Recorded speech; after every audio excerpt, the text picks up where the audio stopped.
Hello, everyone, and welcome to. I need to adjust that. I just noticed something, but in any event, welcome back, everyone. Welcome back. Welcome back for those joining us uh, from the gaming stream, and welcome for those just joining us for the coding stream. We are, well, like I said, we are going to be continuing our game development project. We're going to see if we can do some testing on one of the core patterns that we want to use. I do see that Tatum and I think it was Tyler have joined us already. Hello, folks. Welcome, welcome. Let's check in with the kitties, though, here. We do have Ember in her spot across from the keyboard. Generally, that's where she is. Sometimes she'll go to other spots, but that's kind of her place. Sammy is near the window. Briefly, at least.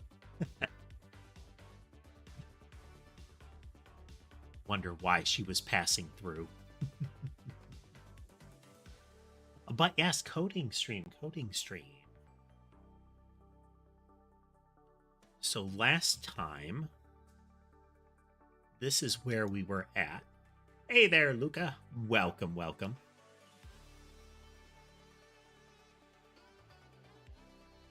So we have our little homing projectiles.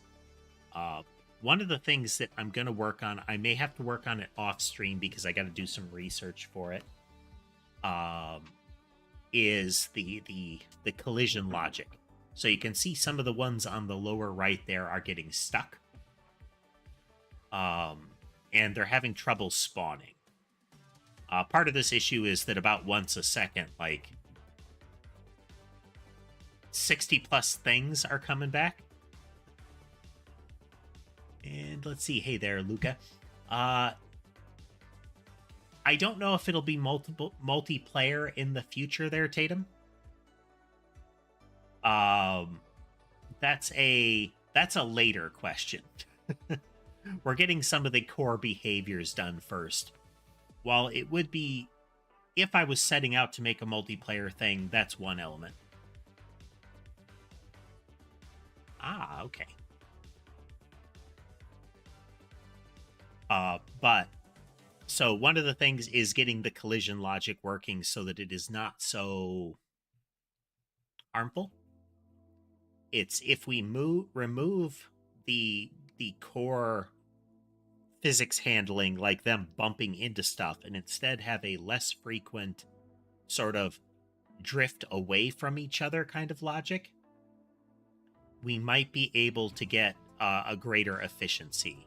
There are claims that folks can get like 500 things on screen at once, which, to be fair, that's kind of where we are right now. Let's see, once a second. Let's see where we were. Blob spawner was going at what? 30 a second. And the homing mouse was going at 30 a second. So every second, 60 things. Which means math. About 9 seconds would get us that 500. And not necessarily clear enough of it out. So we'll have to see how that goes. But I think if we end up changing the core physics handling for them, we can exceed that and potentially get some of the behavior that we want, if there isn't a true core collision. We'll see. Okay. Let's get this down to a reasonable number again.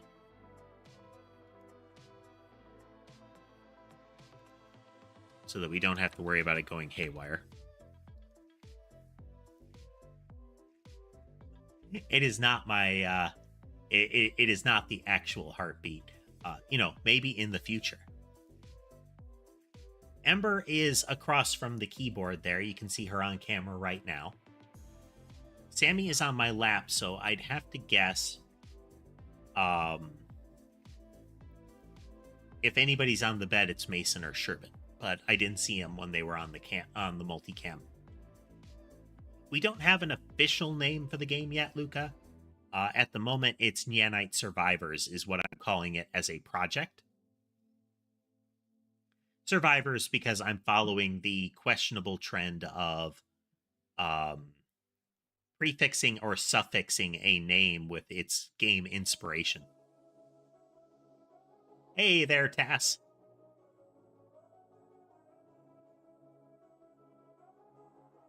Well, one of my mods just swung through the same channel. You are in the widescreen view there, Claire? Widescreen view is often less populous. Sammy's getting intensive back scratches. Okay, so one of the things that we want to do is in our game script. Right now we have our physics process. This is another thing that we could probably adjust to only happen, well, to happen less frequently, let's say. We could use this delta to limit it to, like, fractions of a second.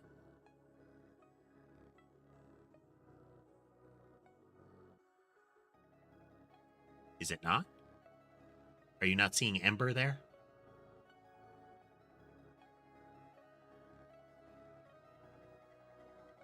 That would be odd. Because she's like dead center. If you're in the widescreen, she's in lower left. But you also might be behind a little bit then, Claire.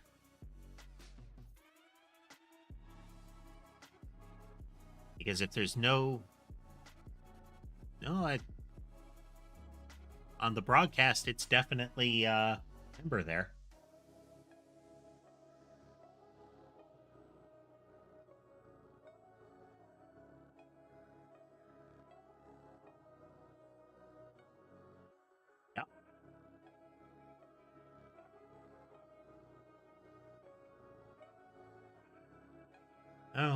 Okay.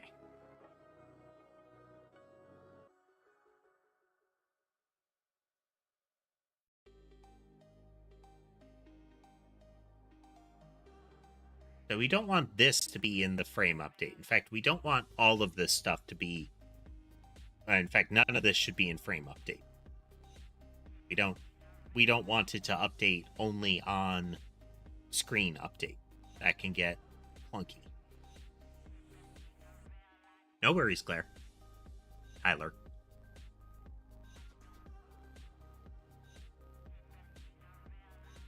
Okay, so.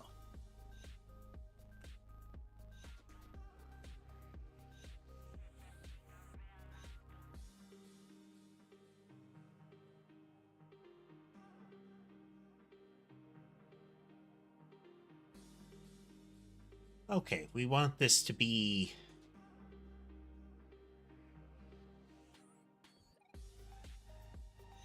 maybe 10 times a second.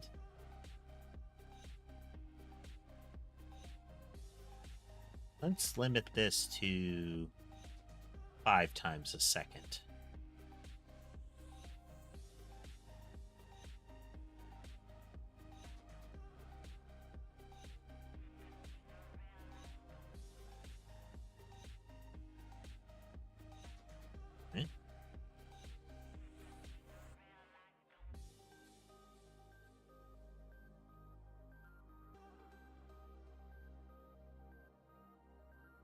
When did I start coding? The game we've started more than a month ago now.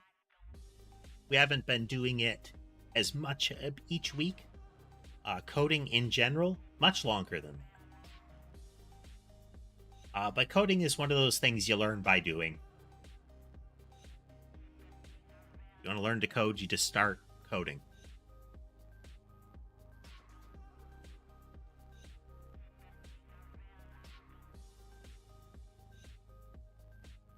That's very weird. Did I break it? Oh.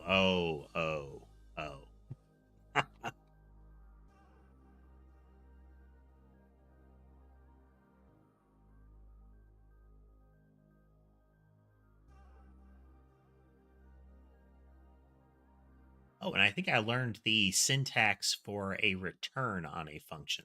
So we'll also get that rolling.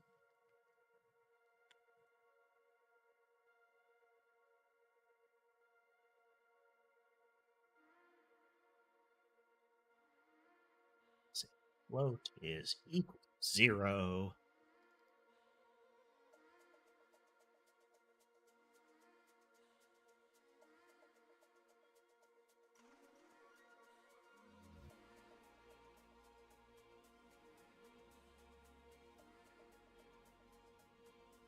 We don't care. There will only be enough physics update. There will be at most 5 a second. They're not going to make it exactly.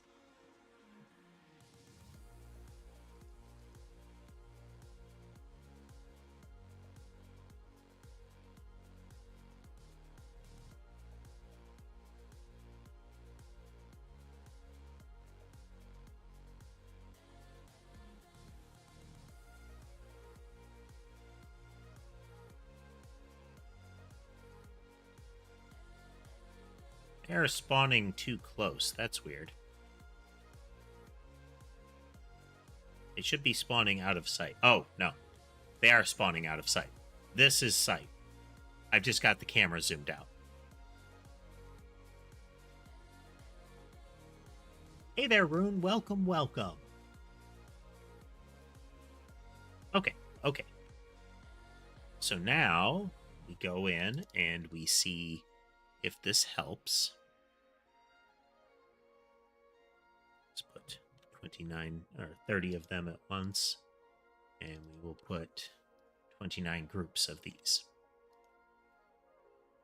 You recall, or if you're new to this, last time we changed it so that you have groups and you have count. When you have groups, it will be a number of... So if I have count, it's like fire 3 of them. If I have groups, it would be like fire 3 groups of 3 of them. The other advantage of groups is that each of them will calculate its targeting independently. So I can have things like a whole bunch of projectiles that home on their own targets instead of each of them selecting the same target.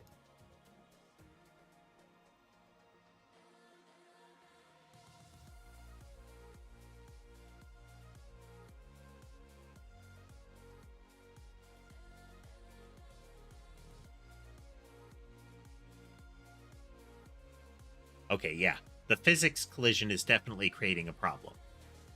We will be looking into adjusting that.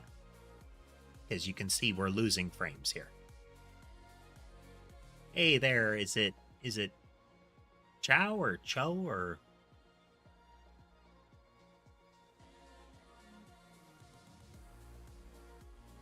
And we'll also have to update our map updating logic here.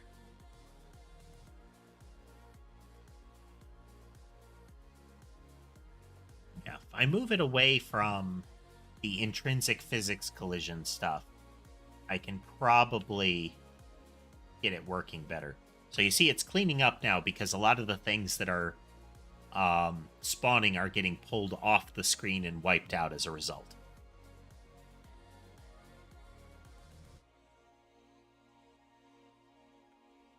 Give you a better example of what's actually going on here.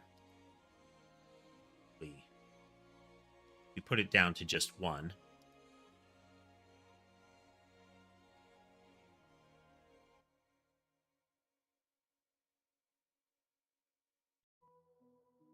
So you can see we can see a lot fewer of them. They're spawning way off of screen at the moment. Well, noticeably off screen. And if I keep moving, we won't get laggy. But if I hold still, yaw. Okay.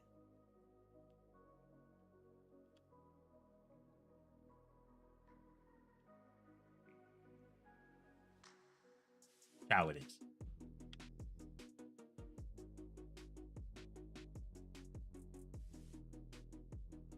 this is a problem set. So they finally noticed and they're starting to move because the ones at the edge started to move. We'll see if I can find a pattern that I can use to fix that. I think I have one. Or at least I think I found one. I might have to look it up again. We'll see.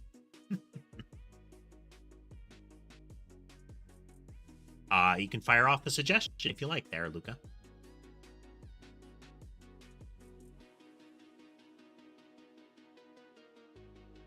Oh, man.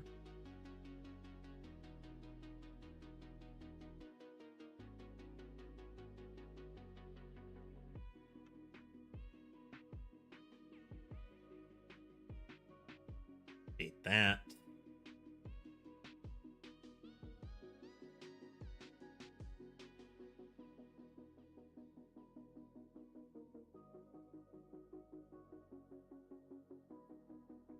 No.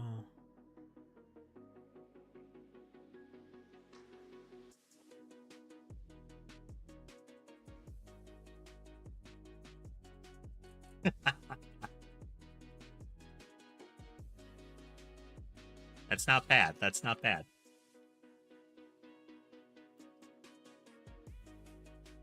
Okay.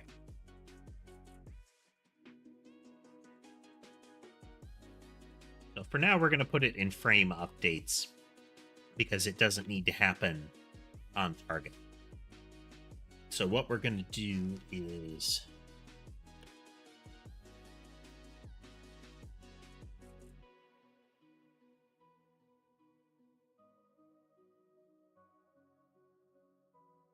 movement, new.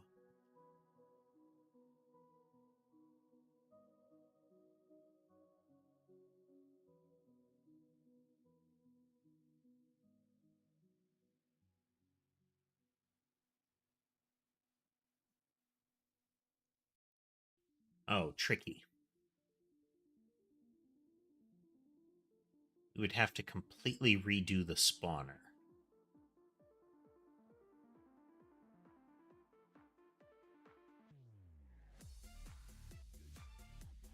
So what I want to test is right now, if you watch,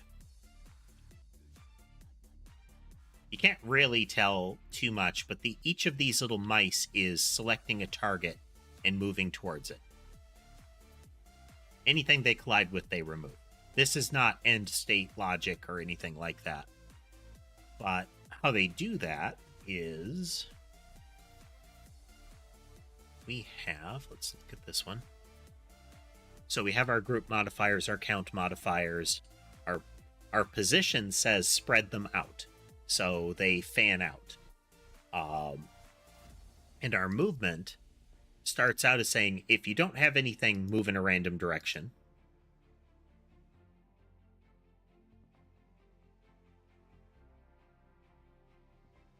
And then, if there are no monsters, target a random direction.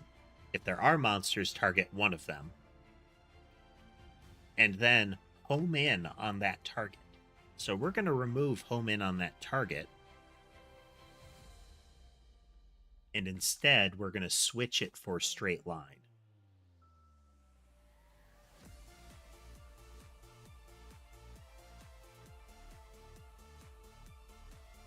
Here, movement. Straight line. So we save that, and now the mice should just fan out.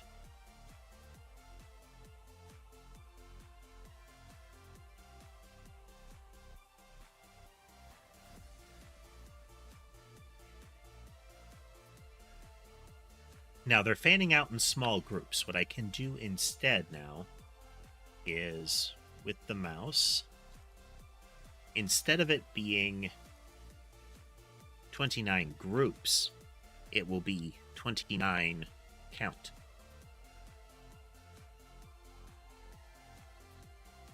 So this is with 29 count in a spread moving in a straight line.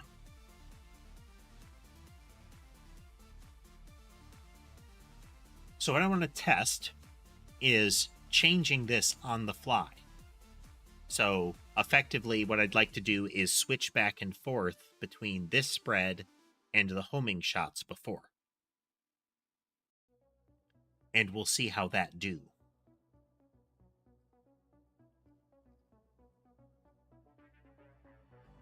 Kind of hypnotic, though, isn't it? So now we're getting that latency, or that lag, really. If I start moving, we will start to get things being knocked off the screen to the above, which frees it up.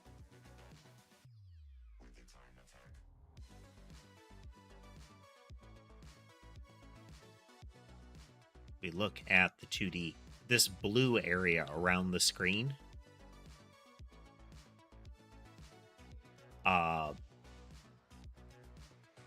is where projectiles and monsters can't be. They get removed. So as soon as something hits that, they go away. You can see it's about one of these boxes on all sides. They don't need to be that far, but it ensures that there's plenty of room in the spawn path, this green line, for things to appear.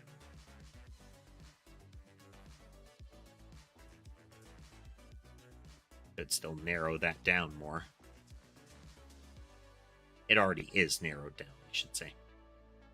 This green line isn't actually where it is. We programmatically set that. The pink line is how far the screen actually extends. This is where you can see around the character. Okay. So we need to reconstruct the spawner.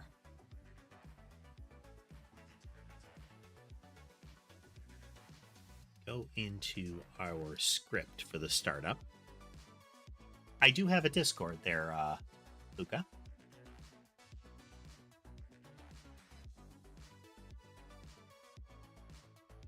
You do have to be let in. No worries, Donna.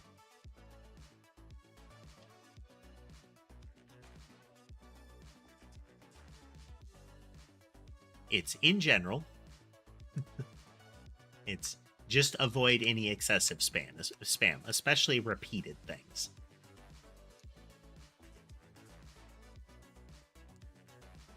You want to applaud someone or something like that, you can, do it a couple of times and then you have done it.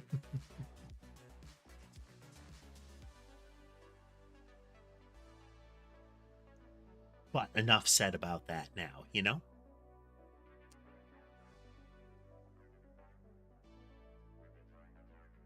Hey there, PSS. Right, so in the ready, we do the initial attachment of the spawner to the player.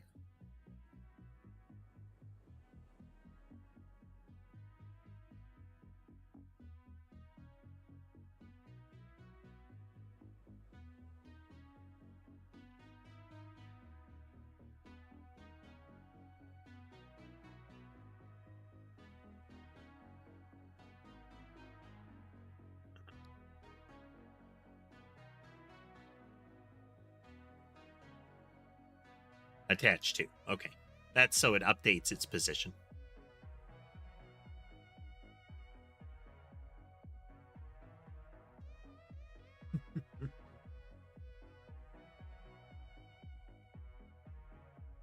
Okay, yeah. So we create it, we tell the thing that that's what it's attached to, and then we hook it to the player.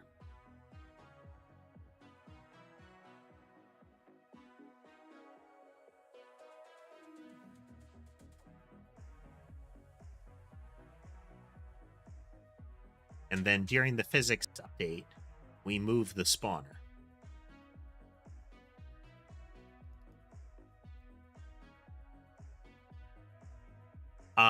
We're not at a bug at the moment. What we're doing right now is trying to think through a clean way of recreating the bullet spawner such that its movement changes. The movement of the thing it spawns changes.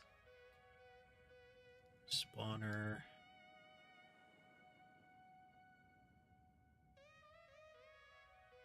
So it has movement and position modifiers. We need to change these things. They are exported.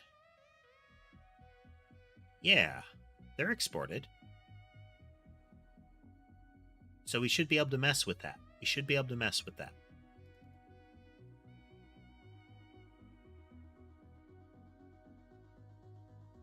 In order to do that cleanly, we need to be able to get some packed scenes.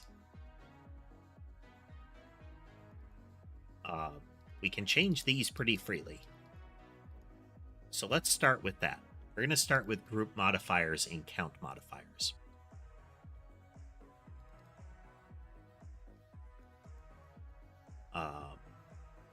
So in our physics process,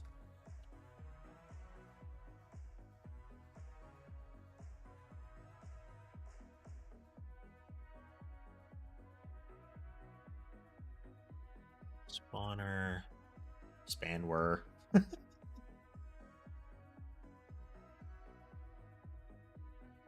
Our movement.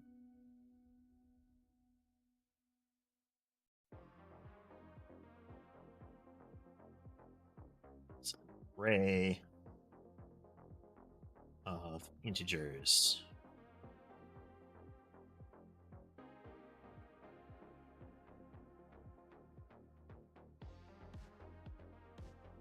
I did that.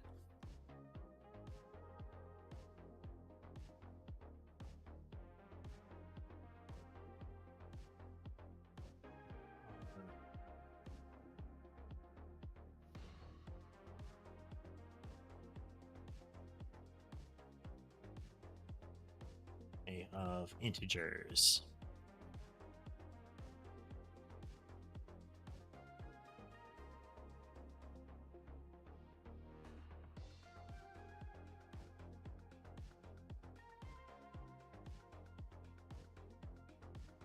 No worries there, Tyler. Game is not available to play at all yet. We are still in the the earliest of stages here. Okay, so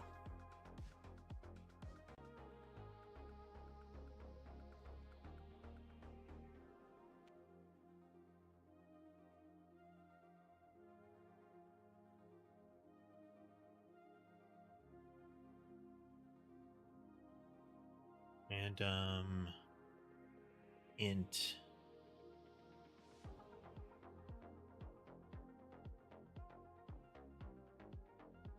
int range from 1 to say 3. I think that's inclusive.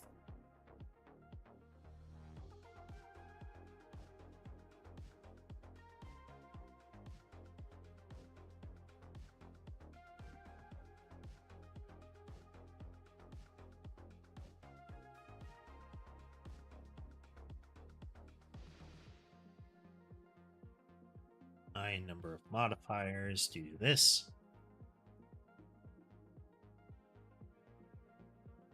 Hey there, Drogo.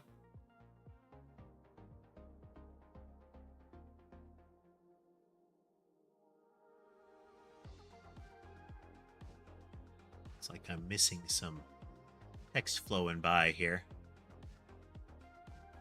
Okay.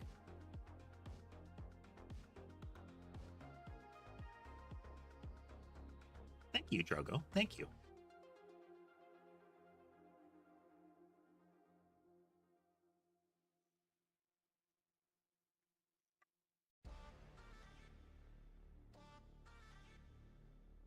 Fires.append.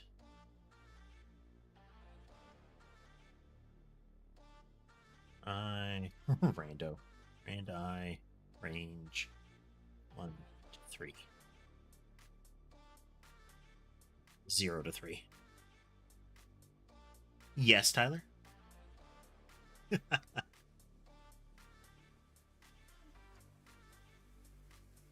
I neither support nor am against furries there, Tyler. To each their own.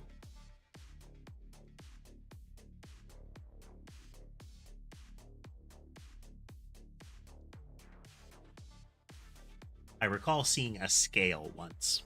It was a degrees of furry.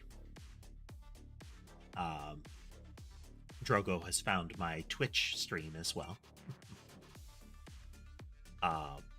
On the one end, you have the anime side of it, which is usually like nekomimi, cat ears, effectively, where the characters will often have either an additional pair of animal ears, or kimono mimi, as you would, an additional pair of animal ears, and sometimes a tail. And then as you slide to the other side, you'll get things like this, where there are no human ears, and you steadily gain more animal features.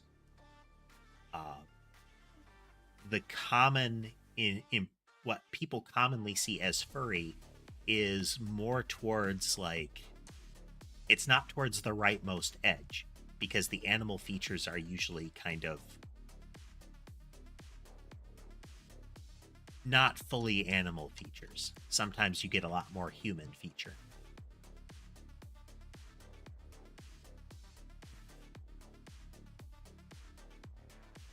This has been your arbitrary educational moment.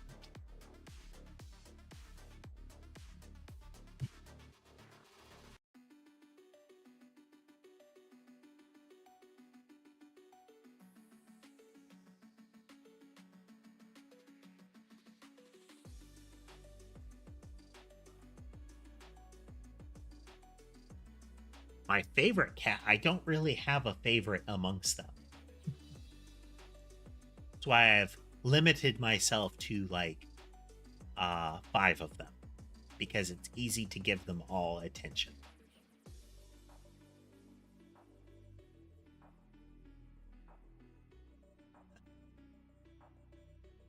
I do. Here, let me zoom in for you folks.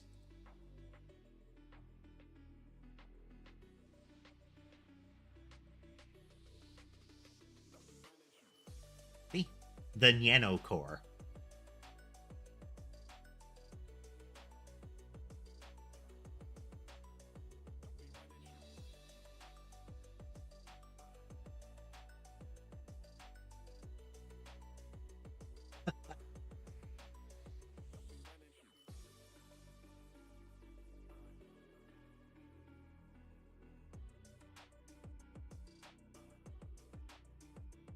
No worries, Luca. Thanks for swinging through.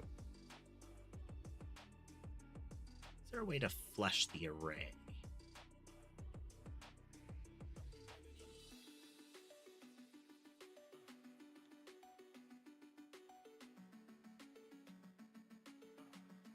Don't really need to. Spawner dot count modifiers is equal to count modifiers.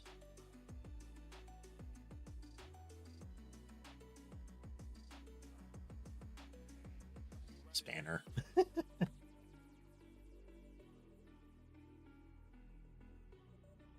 Okay, so like upwards of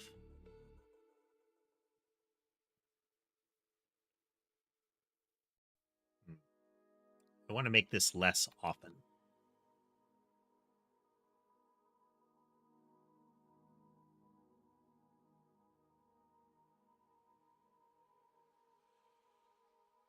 We'll put another variable up here.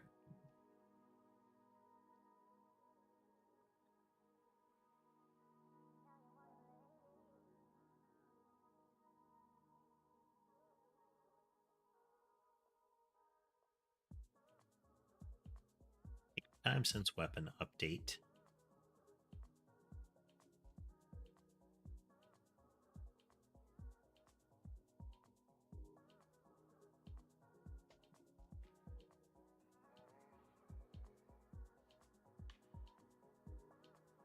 equal to 2. Then do these things. Set that to 0. How much do we talk on Discord? We don't talk super frequently.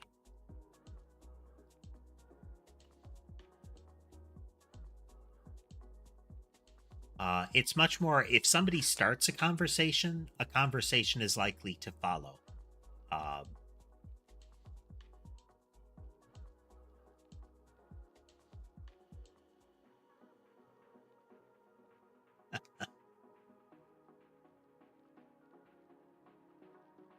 Hey there, Gojo.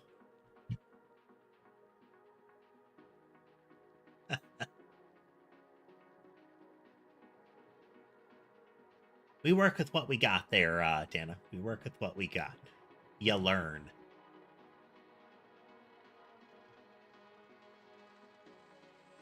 Else. Oh, nope. That one. Equals delta.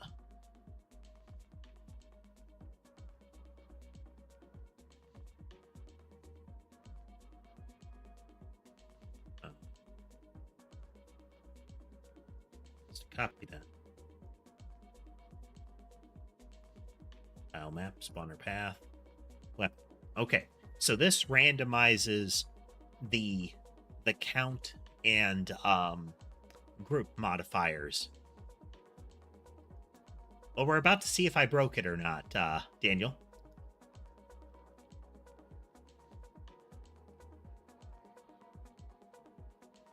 Is not working. Is not working.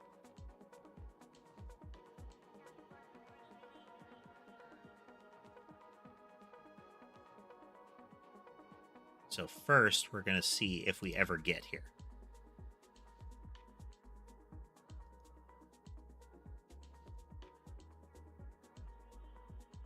We did. So we step over these and we look at spawner. And we look at group modifiers, which should be count modifiers. Yup.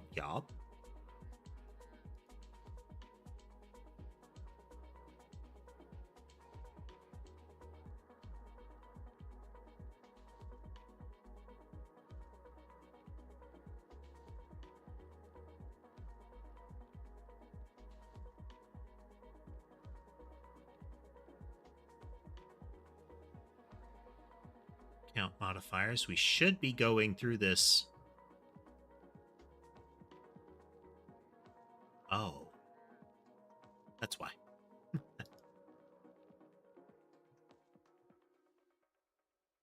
Can I make the projectiles faster? Yes. That's actually something I'll be able to add to the randomization here. That'll be easier there, Tyler. That will be easier.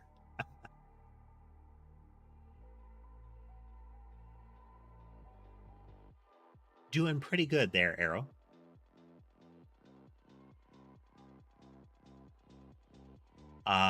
Gojo, Newt is the name. Mechanist is a title, so it's the name is Newt.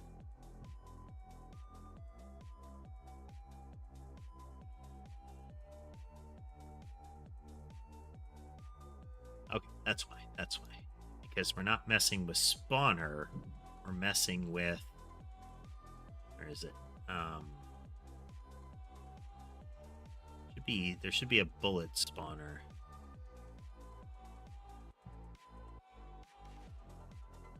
Ah, okay. We're gonna do bullet spawner there. Bullet spawner.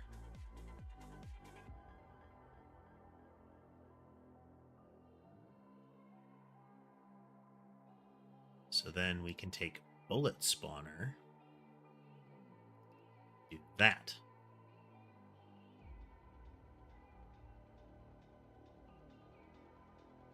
Hey there, Barbed Wire. Welcome.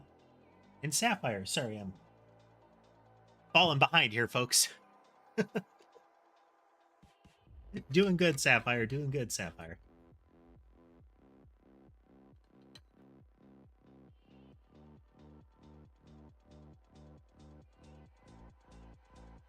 We are doing our first day of two-part streaming. So, as some of you saw, uh, we had a game stream earlier today. We played some Fruit Mountain, and now in the evening, we are playing. We're not playing. We're coding. Okay, so bullet spawn. So now we should see a change to the number of mice every 2 seconds. Yep.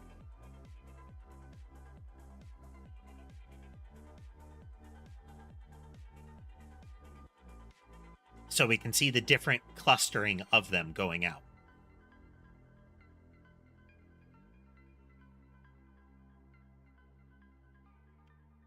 Okay. Let us change that to 0 to 3 as well.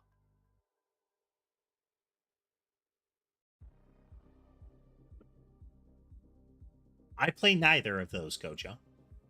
I only ever played Fortnite when it was initially released, and it was a tower defense game. Okay, so now we're going to have... We're going to change our speed modifier here.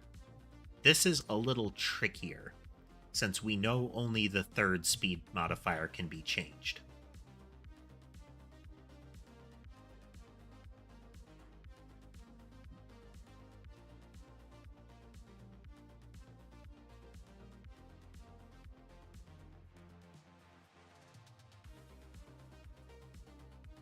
Modifier speed 2.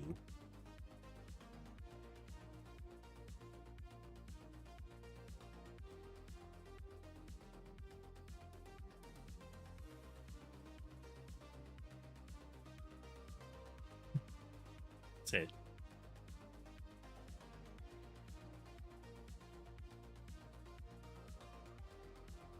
I don't know what the first word is, but it's like...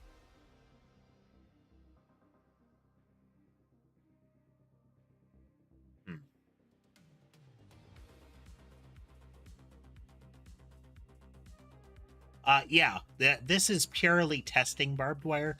Projectiles are a bit big. I can scale them down eventually. But they're about that size for as far as like visual detail. The number of them is way high right now.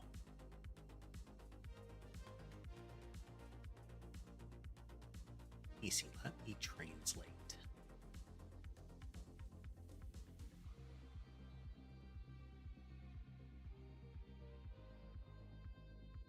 Deep L.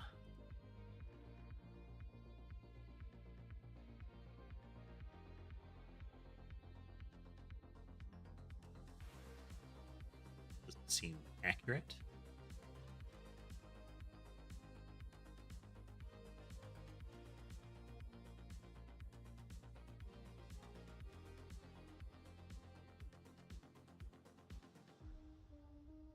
I have no idea what that translates to, Gojo.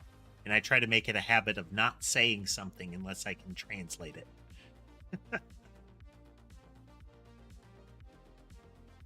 Ooh, rice and meatballs. That actually sounds pretty good, Dave.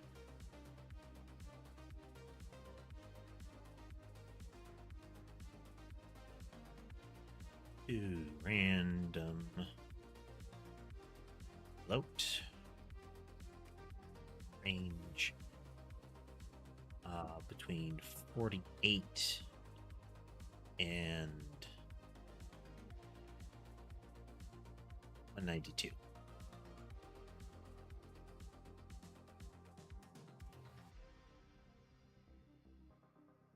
Two.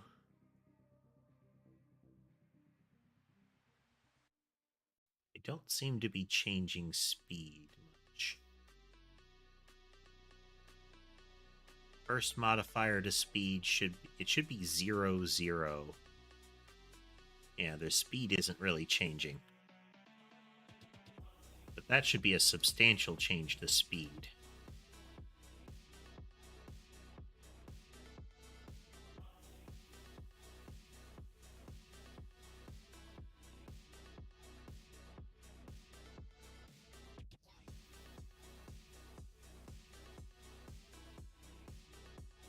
So if we look at bullet spawner,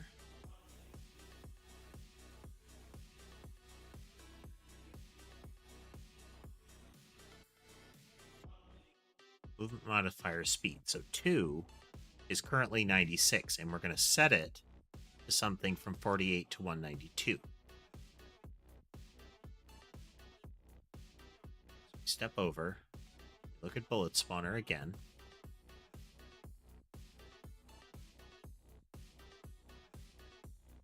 This did not change. Oh, let's try an int.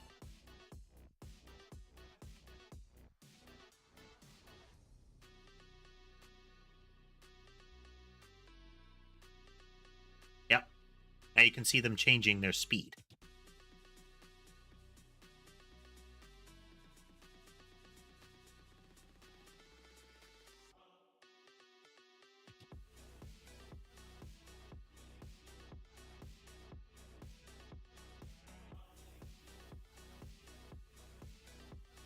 All right, so this was part of the testing that I was thinking of here.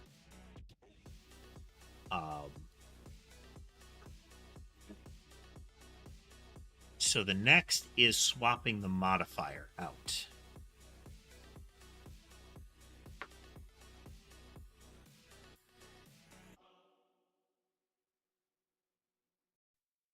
Modifiers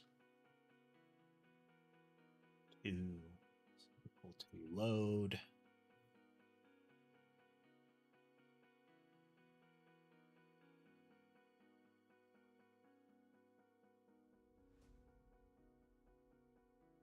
Then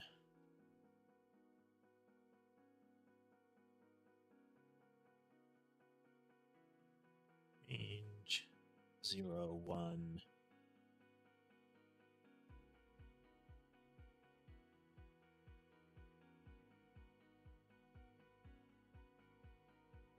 Else.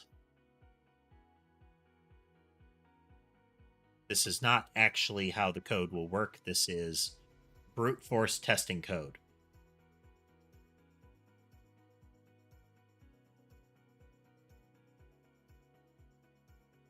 Okay, every 2 seconds it will randomize its movement speed, the number of projectiles, and whether it moves in a straight line or homes. 1, 2, change.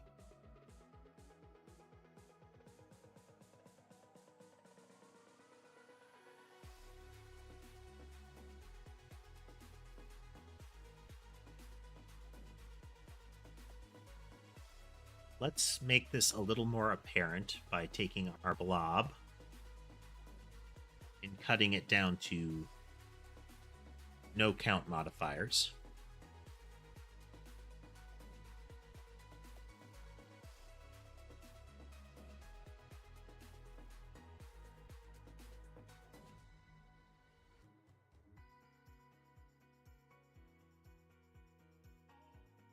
So you can see the spreads there.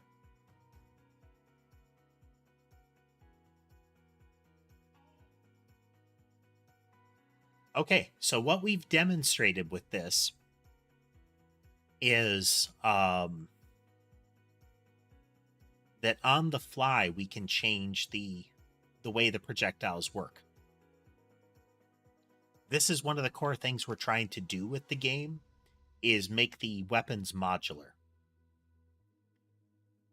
So how it could happen is that you keep upgrading a projectile and say, like, okay, this time I'm going to increase the speed or something like that. That one, Dana, is Ember. She is a diluted as far as her coloration. She's got her little pale orange ear, her stripy back, and her white socks and belly. We should be able to spot Sammy here. Oh, wow. Sammy's over on the shelf. She is on the 4th camera for you. We can currently see 4 cats.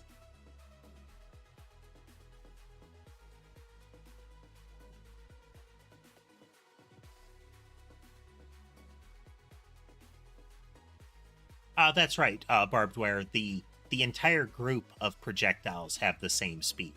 So when they're sent out, they all share that speed.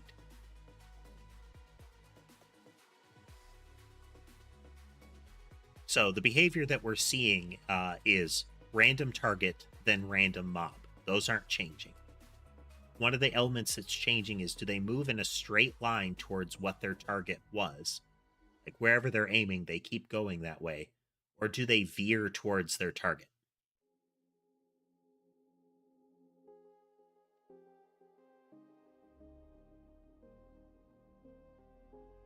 Very nice. Very nice. Okay. Concept proven.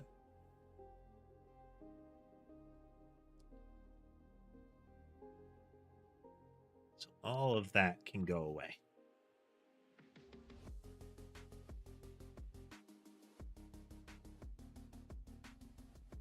Pull the bullet spawner from there.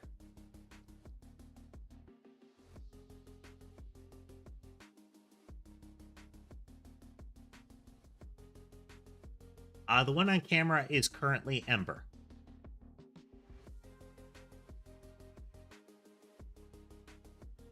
Okay, so now we should be back to just the crazy spread shot here. Yep.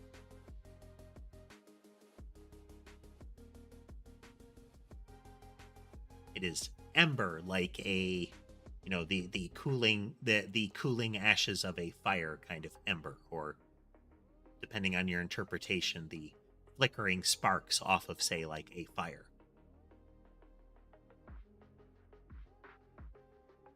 So with an E instead of an A. Okay. Yeah, so this is a hyperbolic case.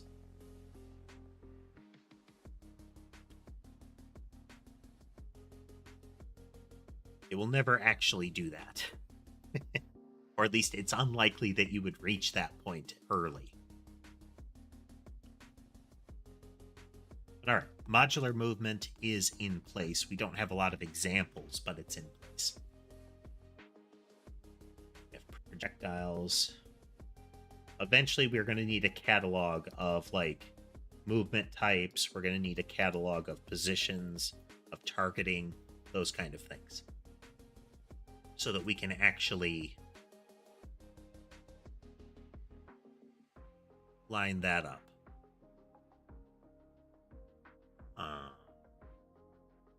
What if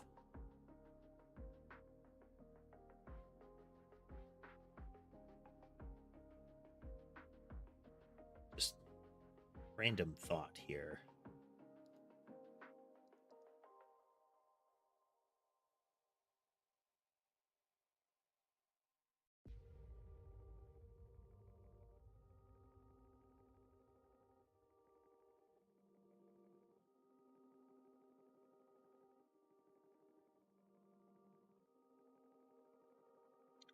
We can definitely do the all, like, in all directions. So we'll deviate and show you that. Go to position modifier, spread shot, 360. 360 degrees.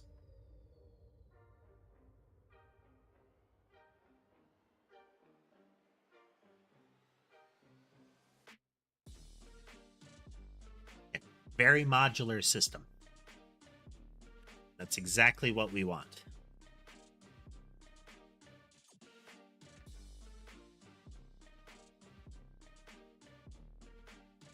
Yeah, there's just not enough.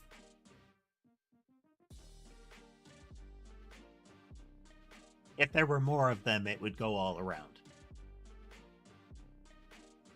That would technically be a different type of movement. So this is meant to be a cone. So I could also do this as a 45-degree cone, a tight cone.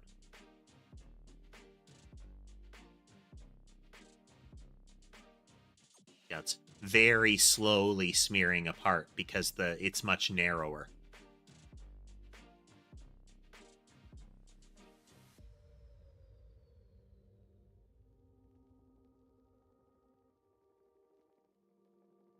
I do intend to update this a bit, but that's for later. That's for later.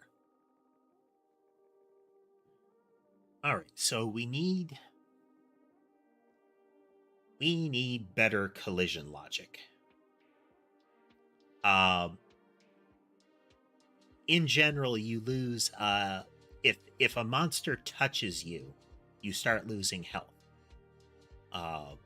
And if your health hits 0, you lose.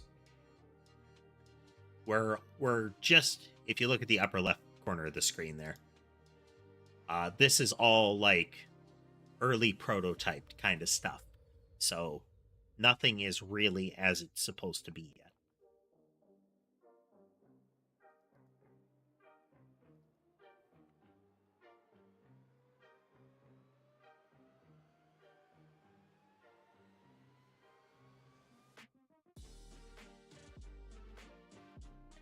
It should be 100.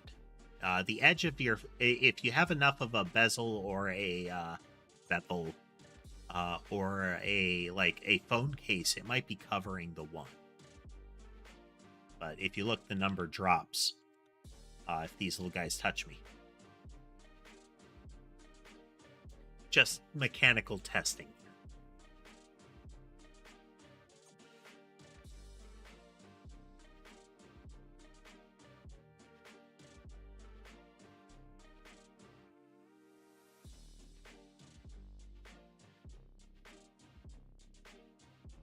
So if we look at movement,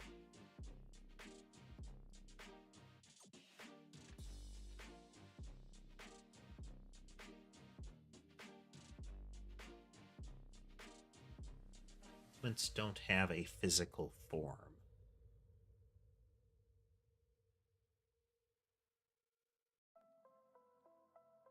Yes, but eventually there will be so many enemies that you can't just run. That all comes down to how fast I make them spawn, you know?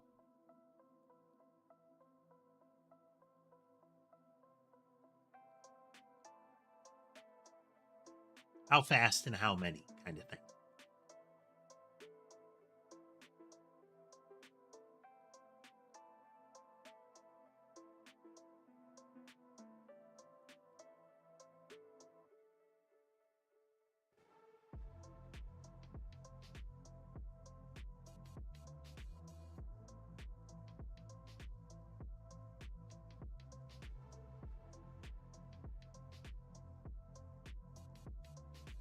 So what we want is that movement should happen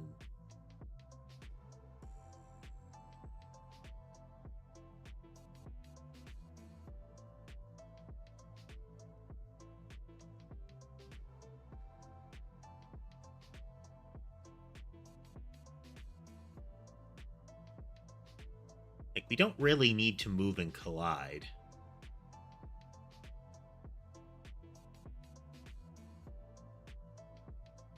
That's pretty much how it works, Dana.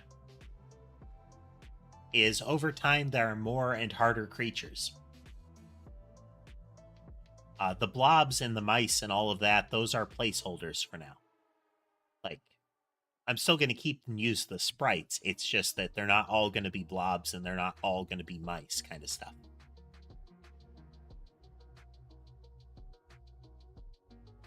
Hey there, Marcus. SCP fan, huh?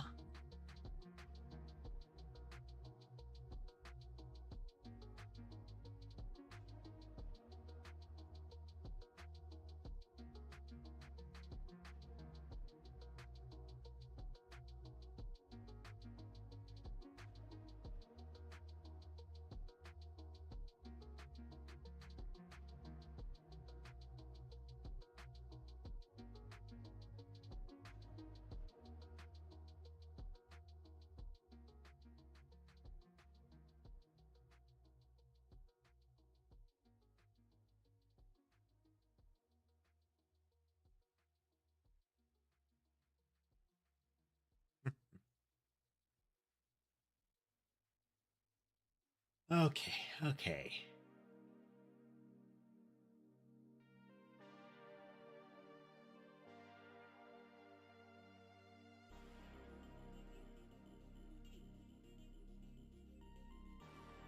So this will be slightly different.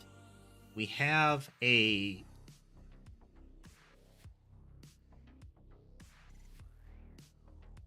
our objects are physics bodies. We're coding a game, Marcus. Right now, I'm puzzling through how to have an alternative. She's looking in my general direction, but for the most part, her eyes are closed. She's snoozing.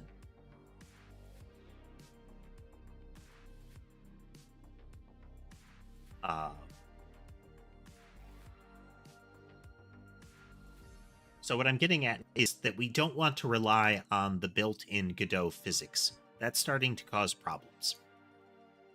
What we want instead is for the objects to be able to glide around each other. I think that's where we need to get. I've seen some tutorials on the thing, but the knowledge hasn't set yet.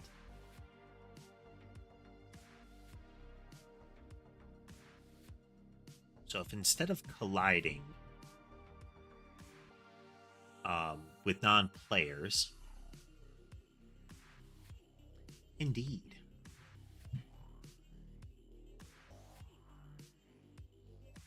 We can see 4 of them currently. There are 5. Sherbet is not visible. He might be a little to the right of... Let's see, which screen are you in?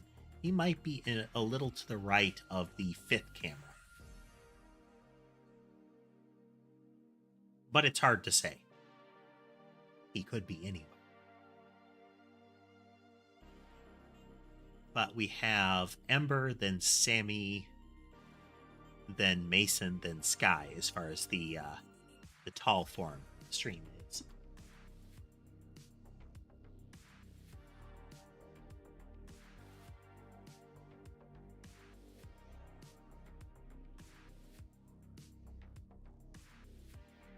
So we could give movement objects.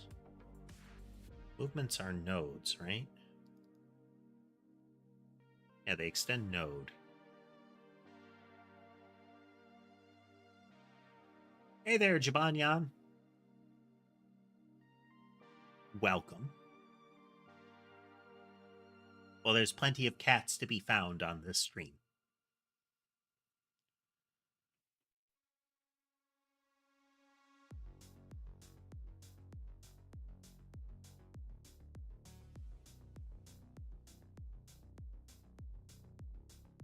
Hey there, Sarah.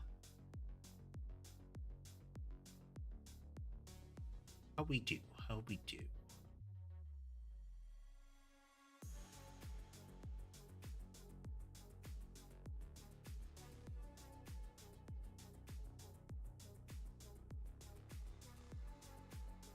Let's look at the objects a little bit.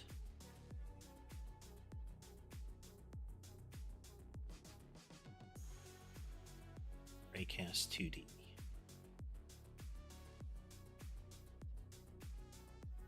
Can't mess with it there. Let's go into a function and just mess around a little bit.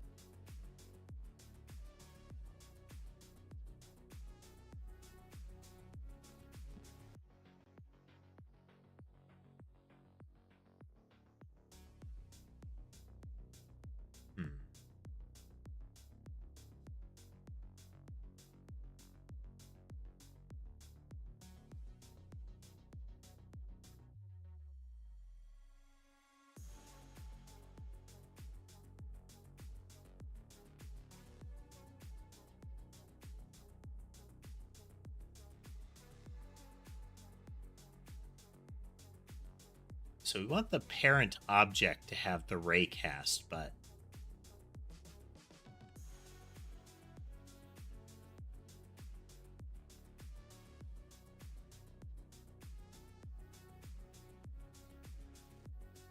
let's look at our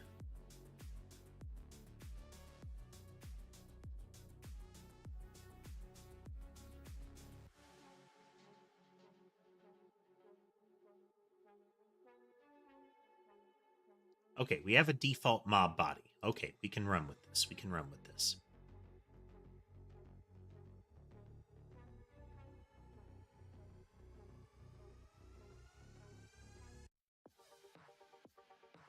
So what if we add...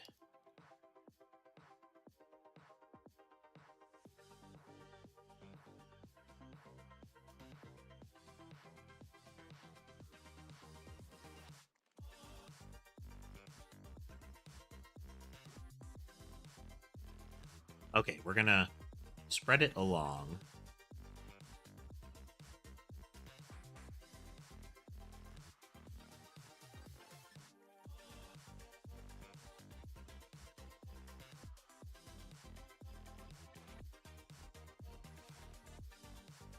Okay, by default,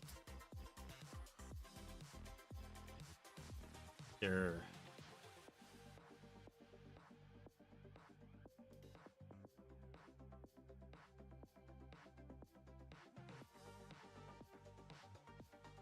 walls, players, enemies, objects.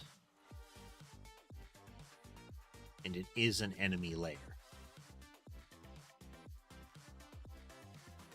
I mean, by default, I am.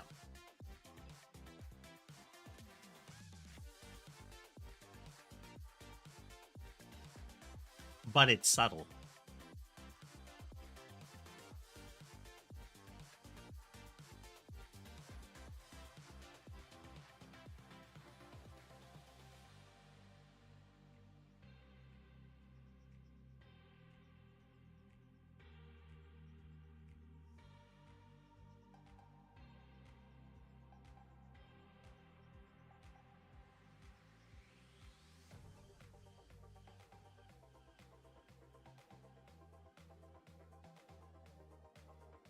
See if I can properly demonstrate here.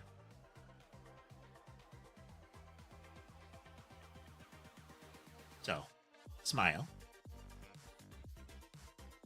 Not smile.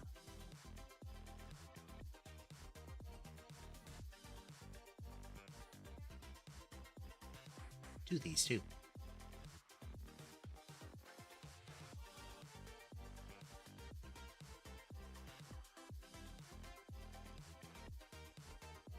Teeth.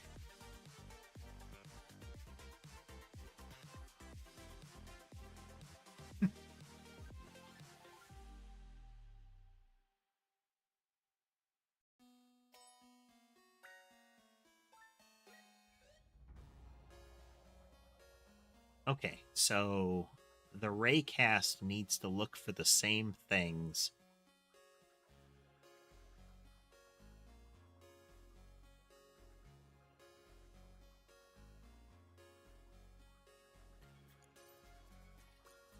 That the collision layer is in for its main body.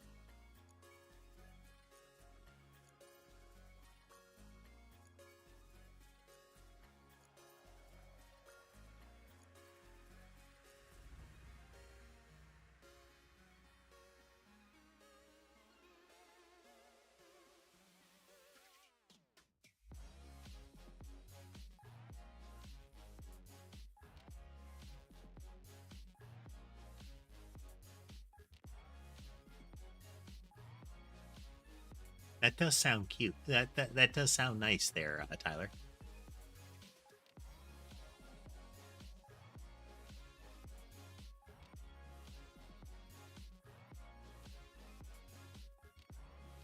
It is interesting seeing the things that have been developing in modern parlance.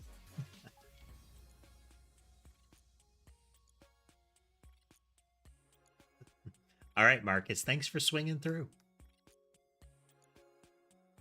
Oh, okay. Well, if you decide to stay, great. But I would suggest sleep when you need to. Otherwise, it'll catch up to you.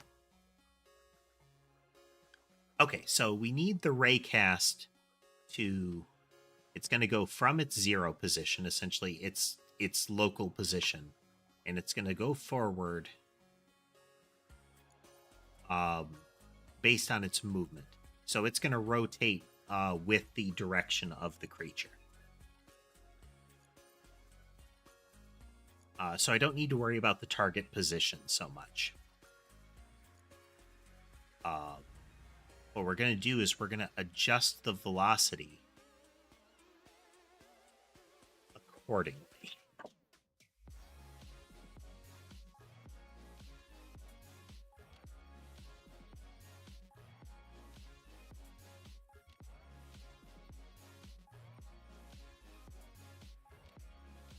Oh, we could make it a movement type.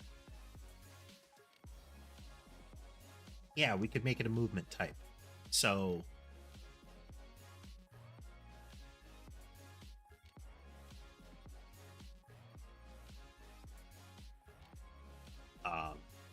so what I'm getting at is we want things like blobs to try to navigate around obstacles like each other. So I could just put that on the blobs and on monsters in general. Yeah. That way we don't have to mess with the core mob body.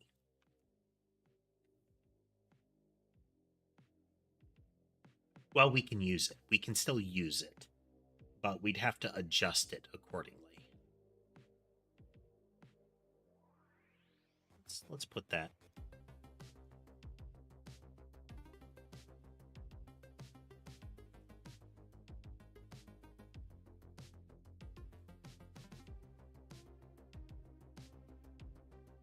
Enabled, it excludes parent.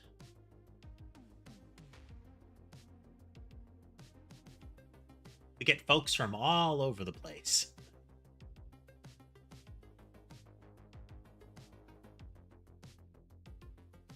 We do. Thinky.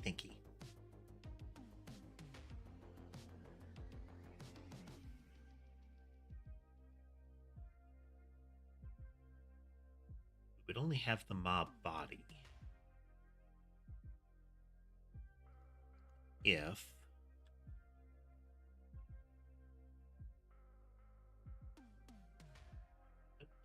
the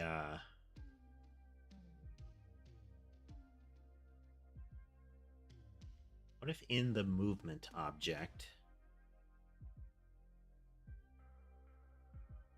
where do we put core movement?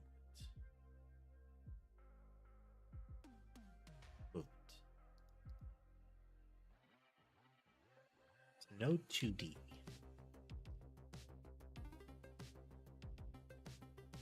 What's up, Tyler?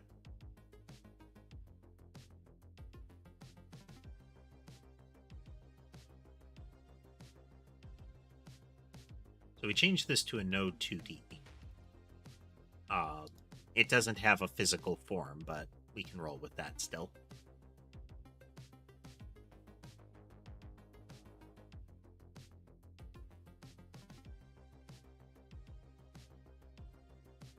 Could add a scene for it, but then we'd have to adjust how we're doing it.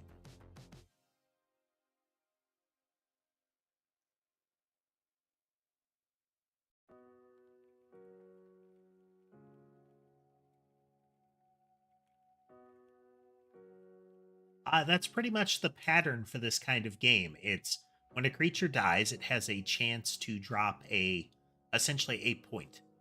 And if you pick up enough points, you get an upgrade. Repeat. All right, Yuki, thanks for swinging through. Interesting. Small world, isn't it, Dana?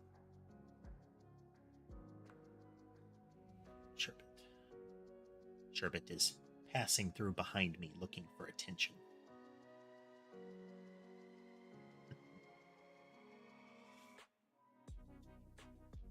Nothing to be sorry about, Tyler.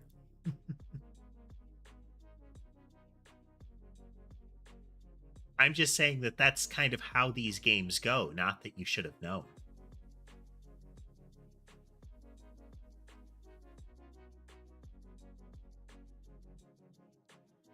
If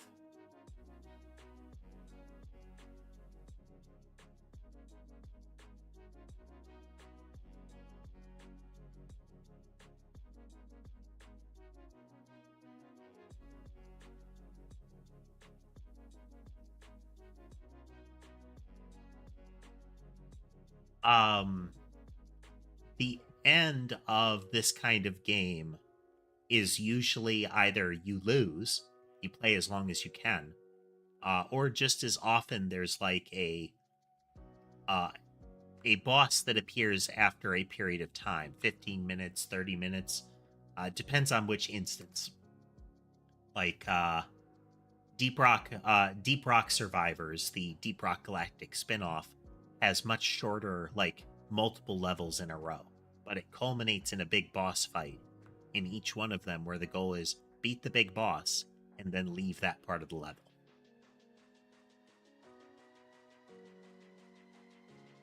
But frequently in this kind of game, there is an endless mode, where it's just how long can you go?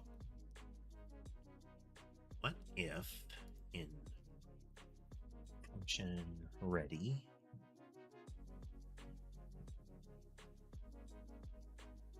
array dot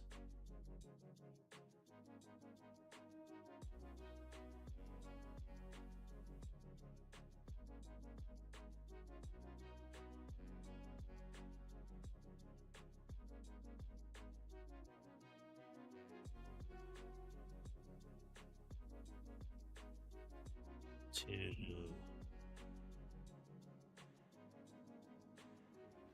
vector 2.0. That's convenient. That is a convenient way of saying 0, 0. This should work.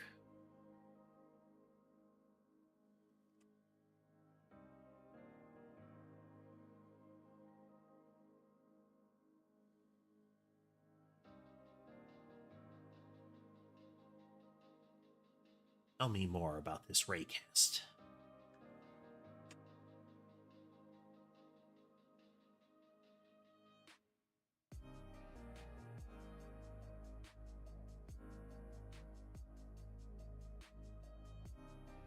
We do physics body 2Ds. That might be what we want to roll with here.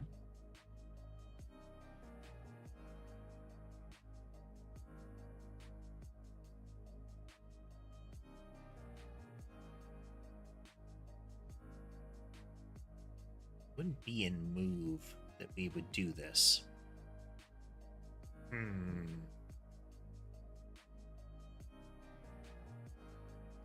So what we've got here is a fundamental change to the way she is repositioning for max comfort. We've got this non-trivial change to the way that we want to handle movement. So it's not really the movement object that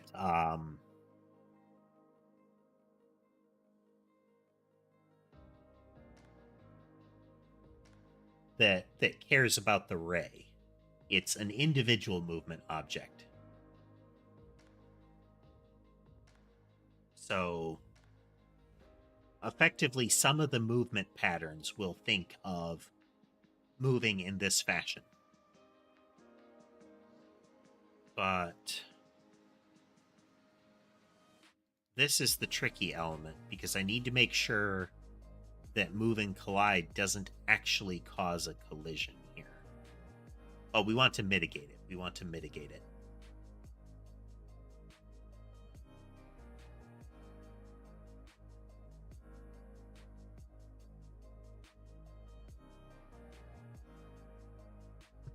Is that the Hebrew language iteration of uwu speak? You, bro?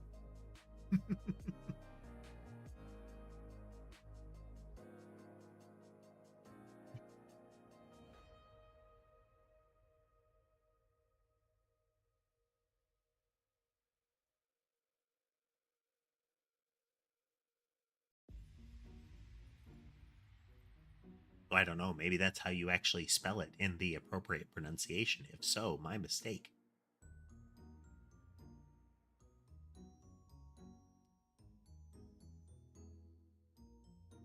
Okay.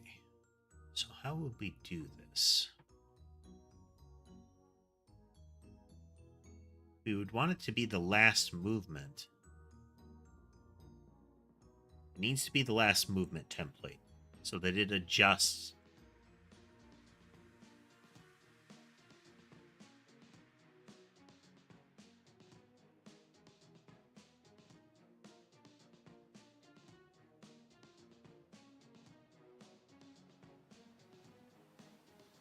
All right. Okay, so each of these has a body. That's one of the things we're looking for. It doesn't actually collide, it's looking for other mob types. Ideally, it will avoid its own parent, but the problem is, I think that needs to be the direct parent.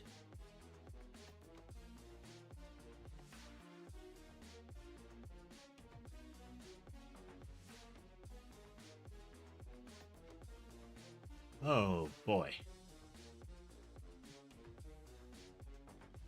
If I can do a raycast, then what I can do is come up with like movement alternatives. So that if it wants to move in a straight line towards the target, but there is something that's in the way that it would bump into, like a fellow monster, that it tries to veer its movement off. And if we do that, we can avoid having to use monster-to-monster collisions, because we don't actually care that a blob bumps into another blob. We just don't want them overlapping.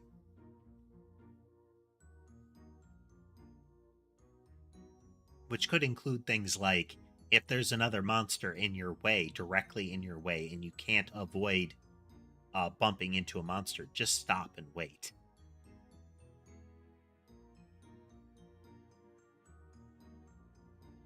Or in some cases, shove them out of the way, kind of thing.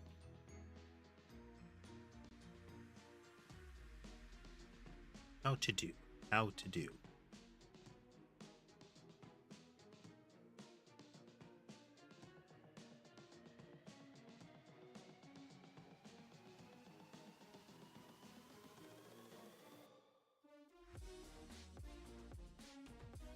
Huh.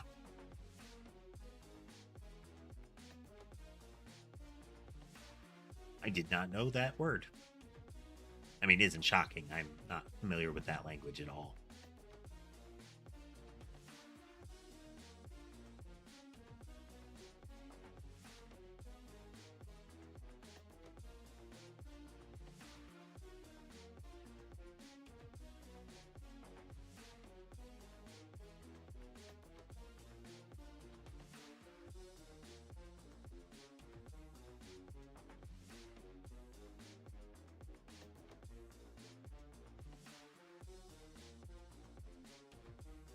What to do?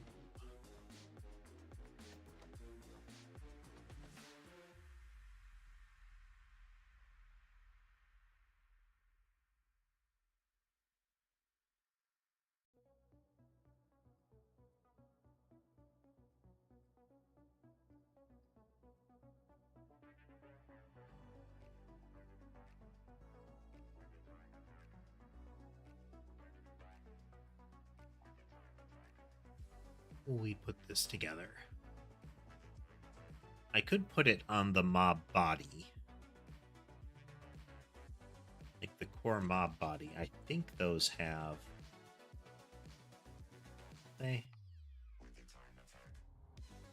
Yeah, mob body has something, so that's the parent object. And we have a mob body, so we could get its raycast.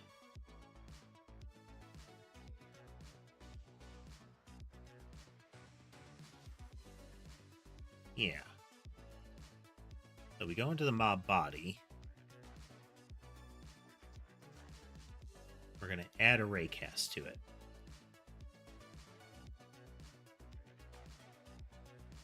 And for now, we'll do 1. Oh, no, wait.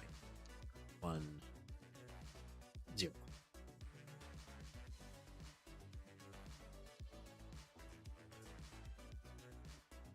And by default, a wall is a good collision, but we're going to want to be able to add other collisions here.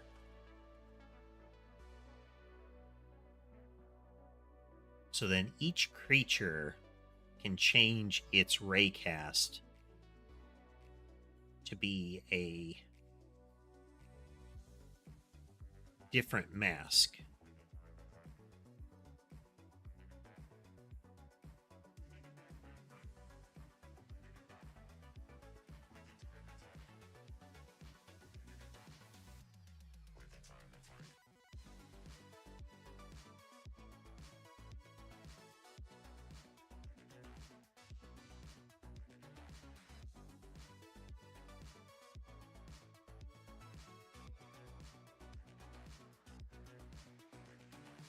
Bullet spawner in that anymore.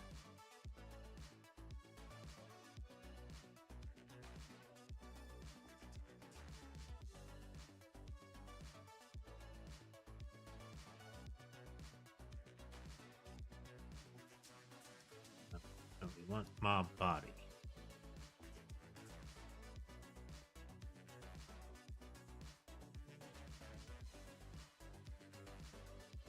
There we go. Didn't change the script. Okay.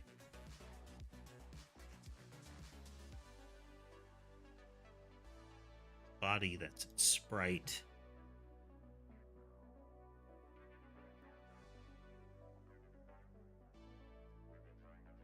These are all things that will get set by a template.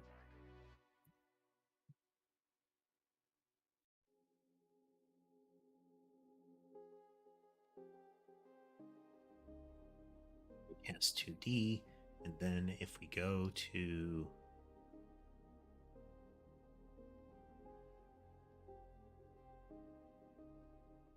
we need to set this in the ready.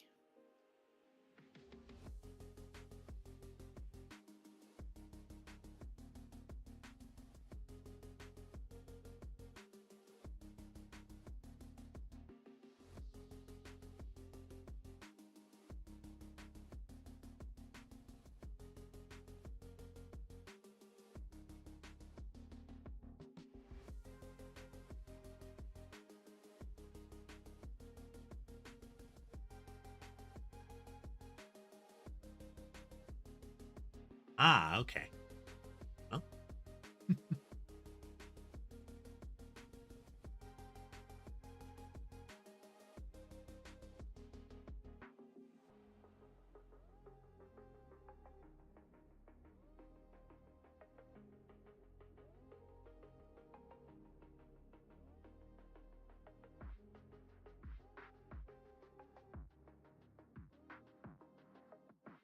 Sign main.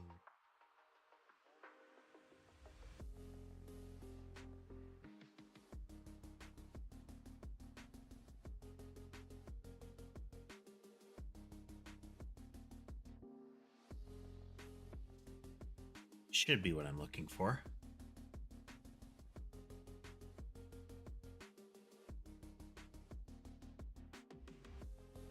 Not ideally what I'd want.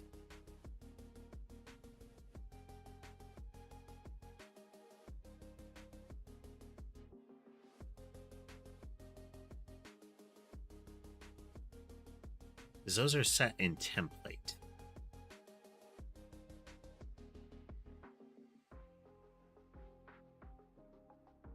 And I don't want to have to go in and set the movement rays in every mob. That would be silly.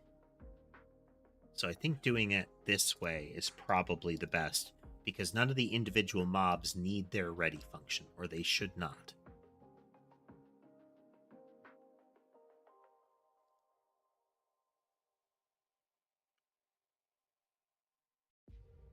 Okay, so we have a main movement ray.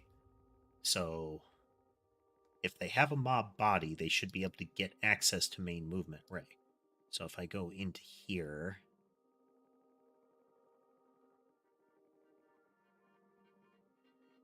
that's just a character body 2D. And I don't want it to be just a character body 2D. I want it to be a mob body.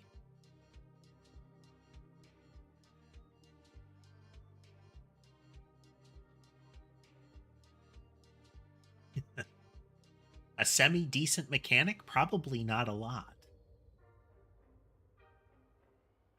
a great deal of the frame of a nanotype is generated by the nanofluid that flows through them. It's sort of like when people grow an organ out of like a protein scaffold or something like that, you know?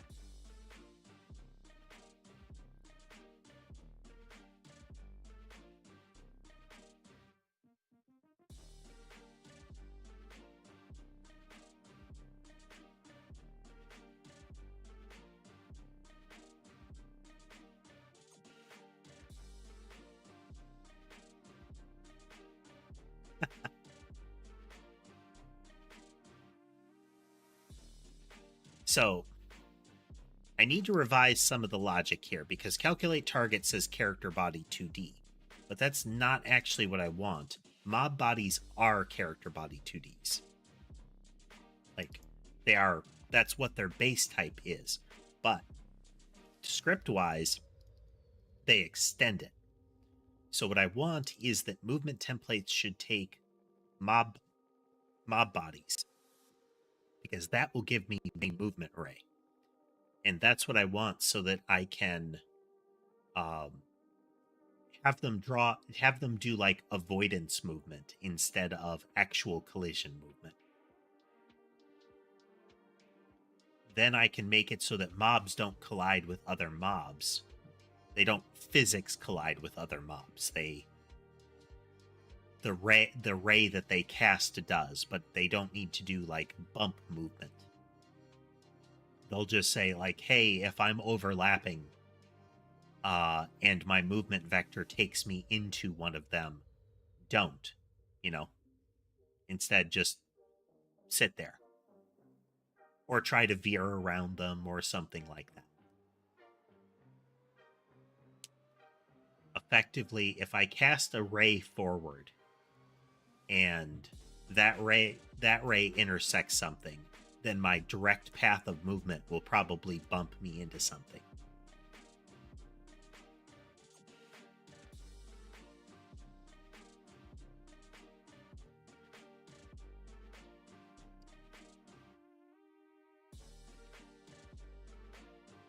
The classic dinner table dilemma, Marcus. If you bring up, what was it, religion and or politics, it won't go well.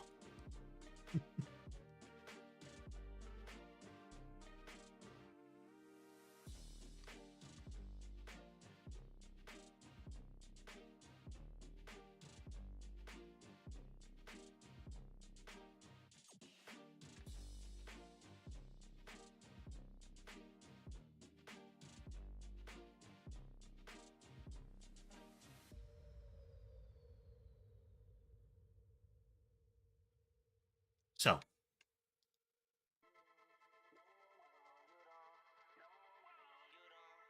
let's cause the problem so I can show you what we're noodling on here a little bit.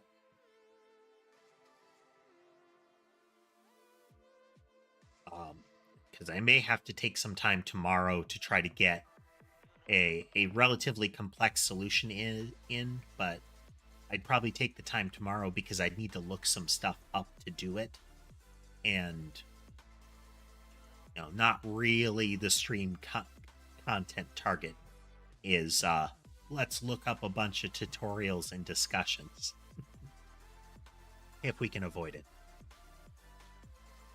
But that is also, as a coder, something that you should be perfectly comfortable doing, is look up things, see what people are talking about in that kind of scenario, and see if you can understand their solutions.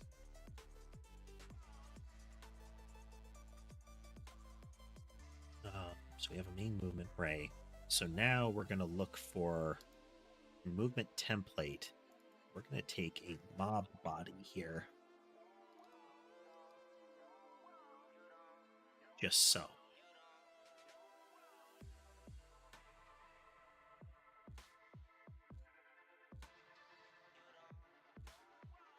And the target object should almost...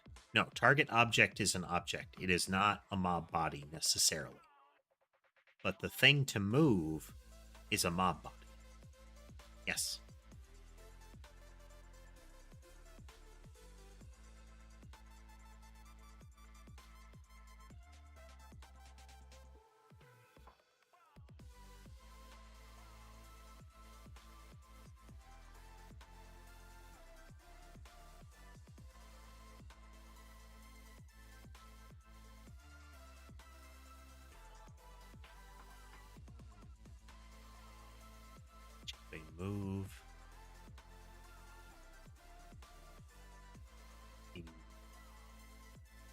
template, set target. Yeah. So home to target, update direction, which it calls itself. Okay, good. Body, my body, and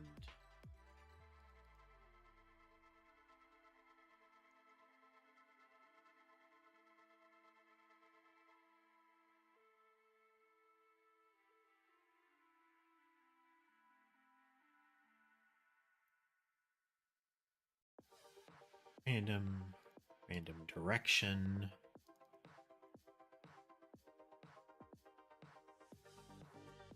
Layer.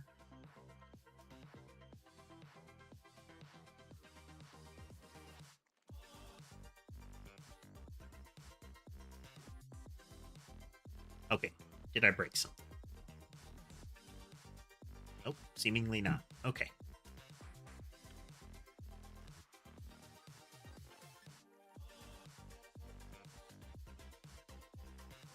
So what? Okay, so now that I have it as a mob body, I can have a movement type, a movement template that is specific to accessing the ray on the mob body and setting it to a particular direction.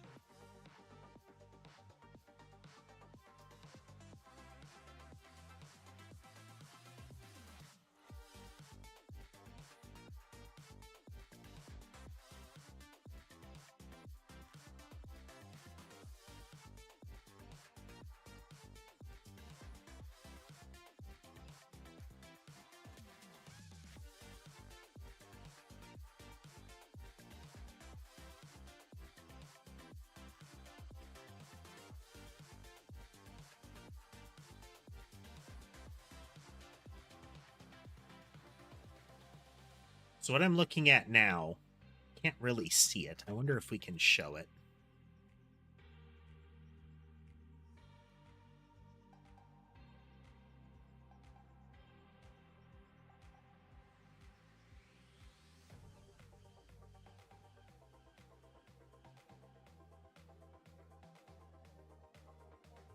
Okay.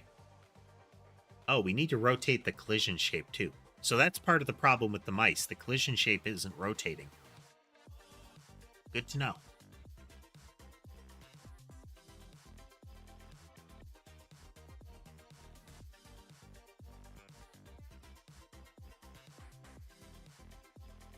So, body. Glad I checked that.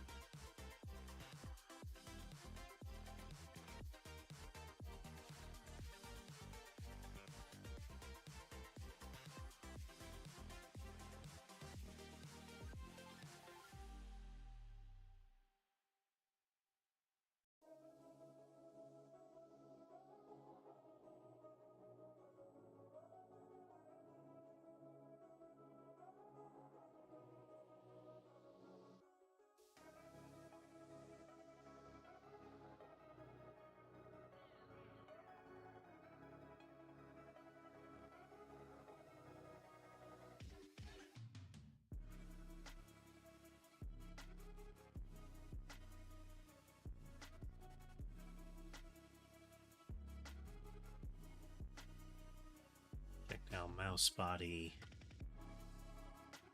I wonder.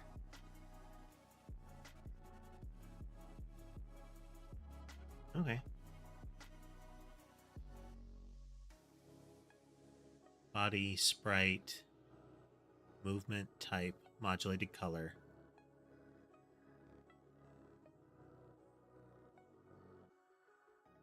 Hey, Marcus. Hey there, Colin.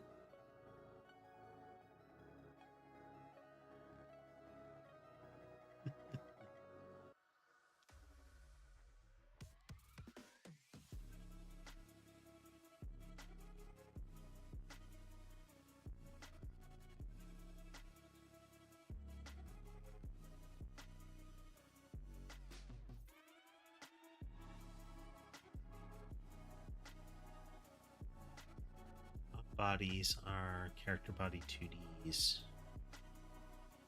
Template is a resource which has body type and modulated color. Body type and modulated color.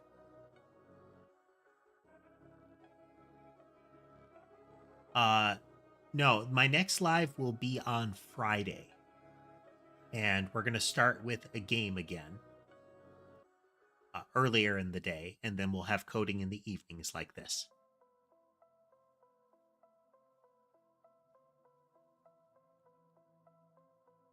I could add a collision bubble here to make it like...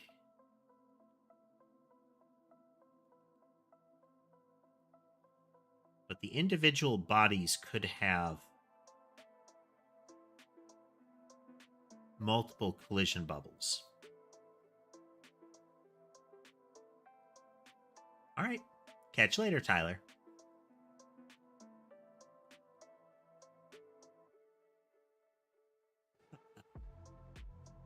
Well, Drew, if you want to raid, that's just fine.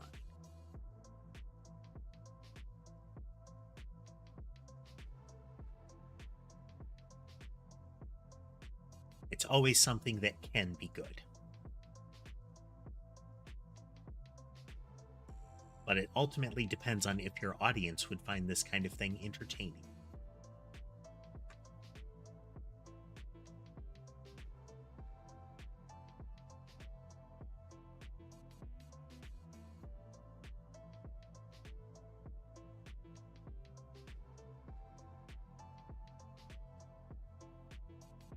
Yeah, so if I do the collision shape here,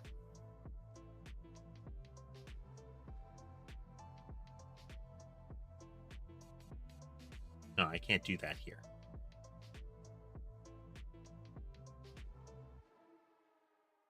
Because in the template, I just set its body object. Okay, so it needs to be in the individual one that it handles that.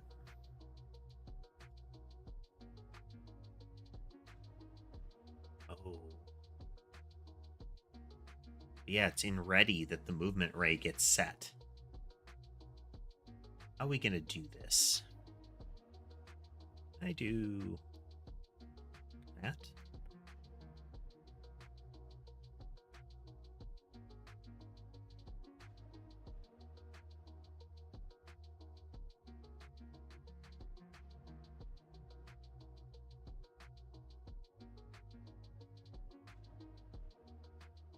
Because if I go into projectile mouse,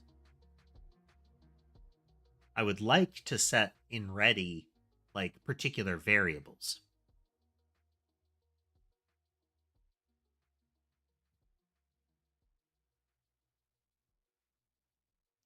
If you think folks might like it, then, give it a try. That it's ultimately down to what your audience likes.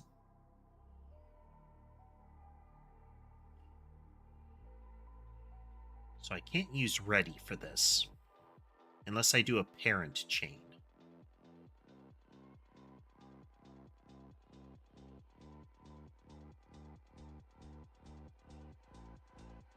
You know what? I haven't tried this. Let's...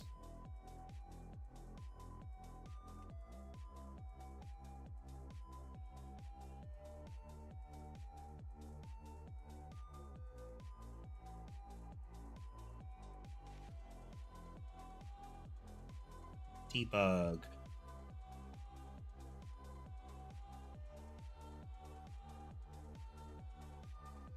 So this should spam like crazy. Then if I go in here...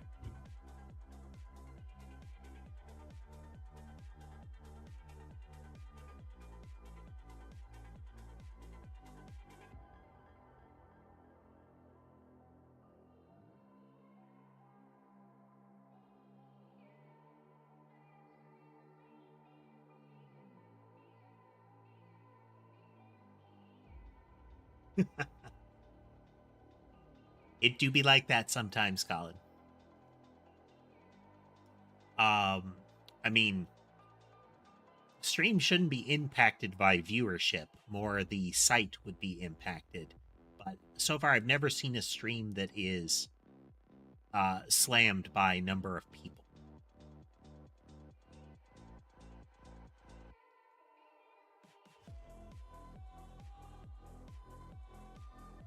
Over here. Just seeing mouse body rate. Okay, that makes sense. I had to check. It overrides. That makes sense.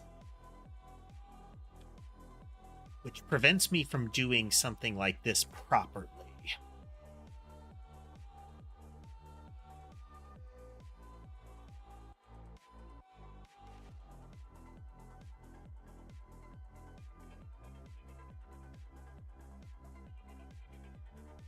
It's body and sprite, though. Yeah.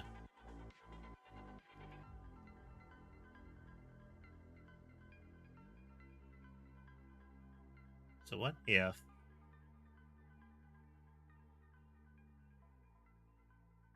in mob body it also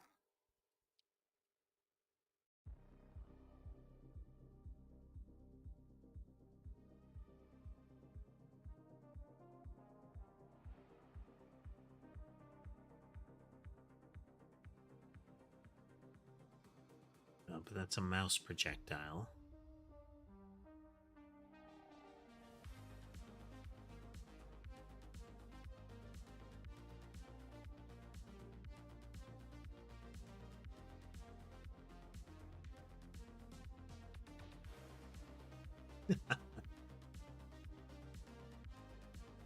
Well, do what you feel is right.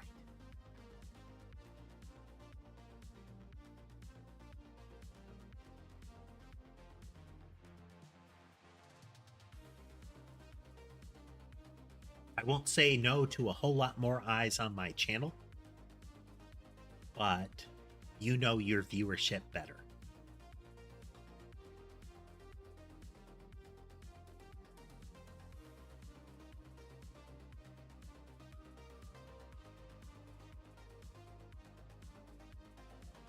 So mob body is character 2D. Mob body does not have any of its exports visible here.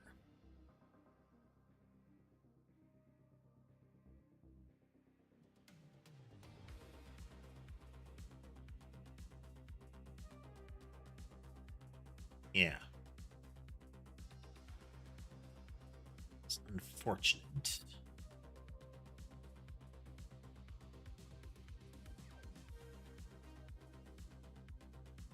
But why not? Well,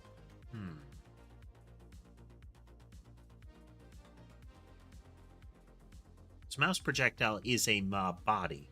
It extends it so it has those properties.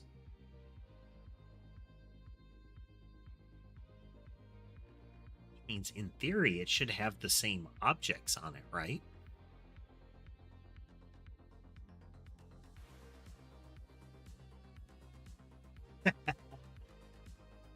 Yeah.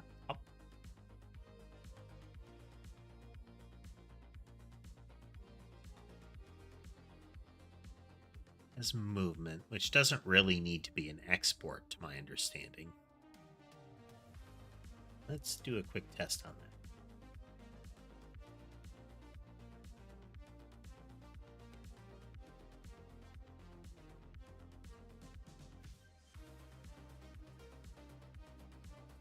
Okay.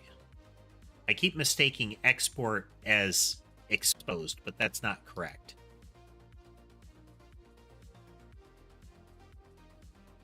Export means it's exposed in the editor. So if I look over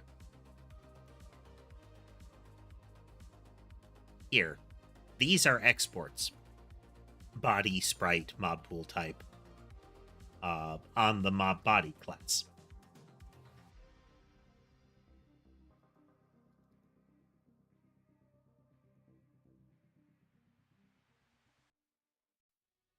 Yeah, this is just a character body 2D. It's not the mob pool type itself.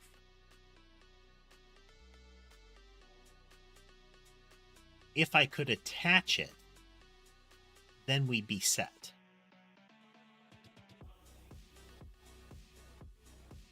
The problem being that I don't have that real freedom right now.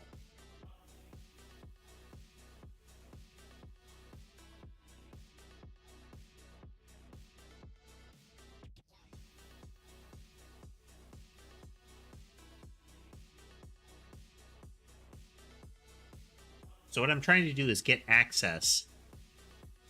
Fall in London? I haven't heard of Fall in London, barbed wire. I'm trying to get access to this raycast object as a universal of a mob body.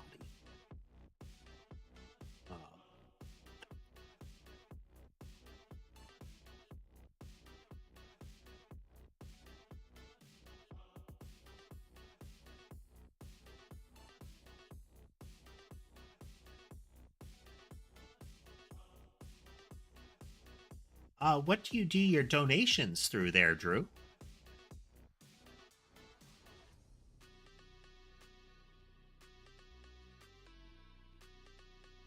Because I know YouTube buffers that kind of thing. Like, it doesn't hit you, but if you use something like Stream Elements, I know the PayPal process can wreck you.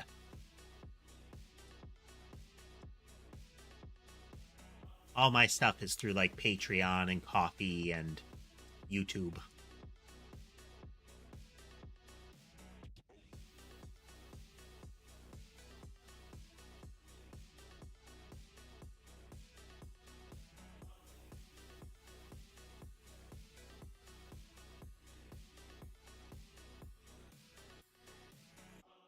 Okay, so I don't think I can get that here. Coffee is KO-FI. It's kind of like a lighter Patreon.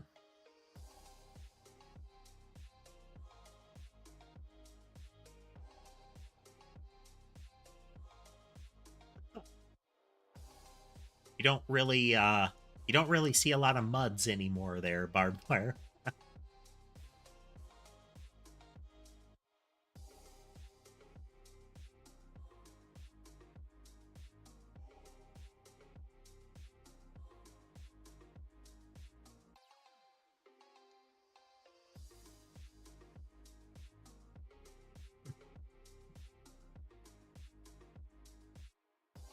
How odd.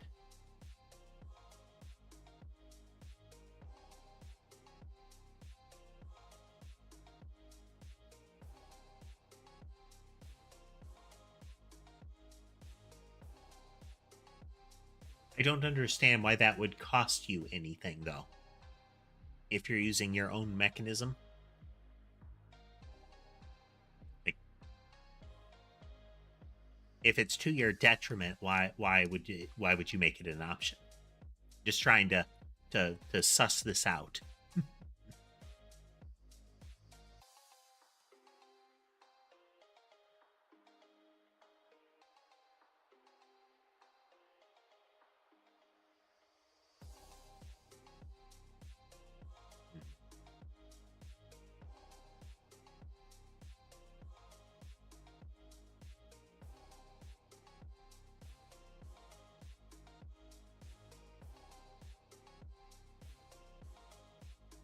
Yeah, okay.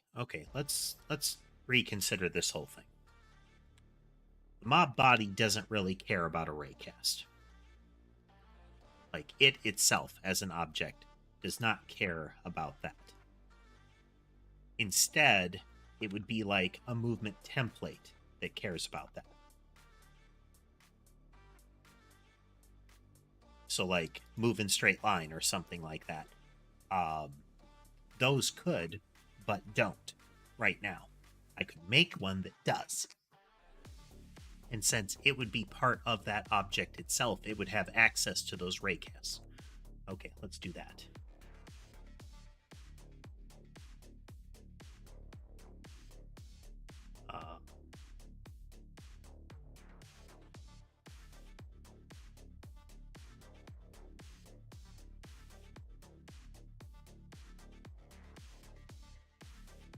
Oh.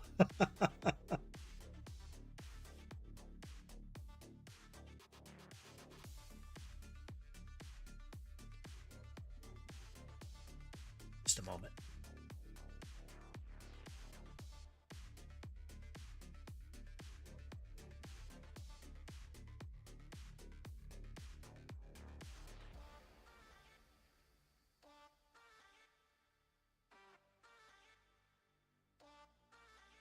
that kind of thing tends to become a channel meme, you know?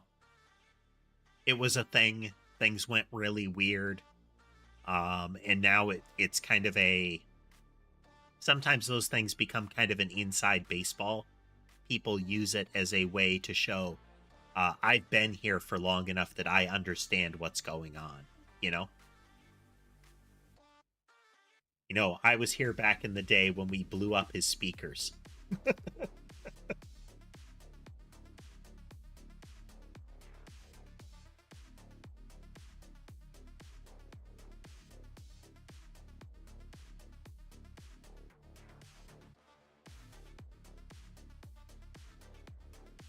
Movement template inherits a node 2D.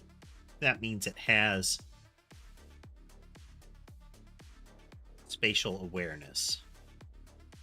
And then when we're creating a movement object,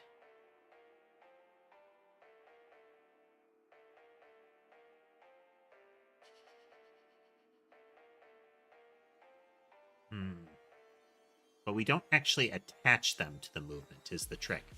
Welcome back, Dana.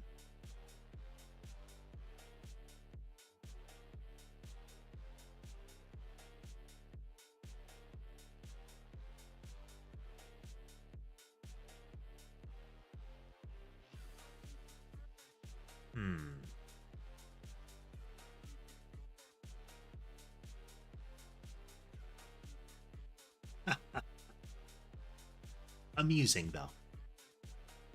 Okay, this still won't work. The movement object becomes a child. And movement could be made an actual thing.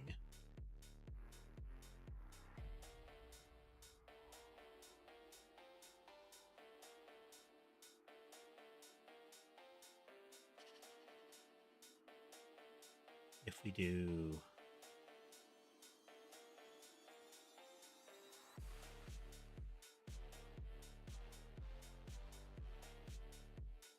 some movement, 2D, we put it there, then we're going to attach a script.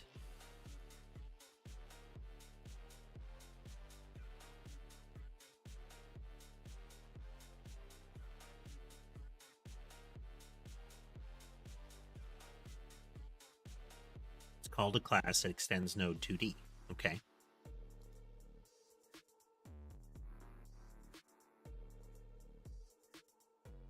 So now when I create a movement object, it has an associated scene. So then if I add a child node of a raycast 2D,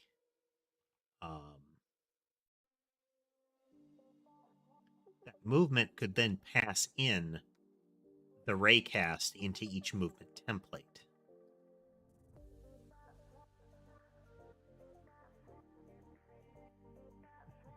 All right, Dana, thanks for joining us. It still feels real kludgy.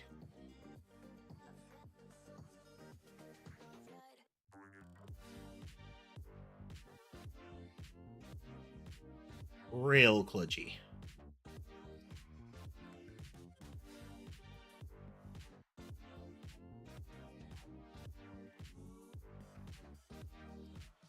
Oh.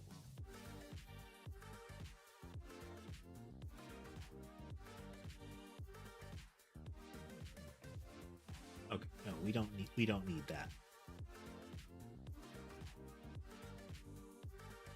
So what if instead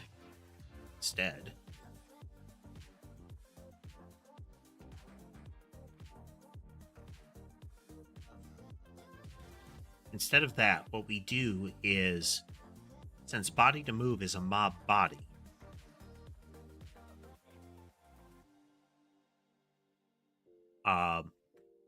the ray trace could still be on the mob body, and the mob body could have set whether it uses the ray trace or not, and it could do the move and collide or move and slide or whatever I want it to be.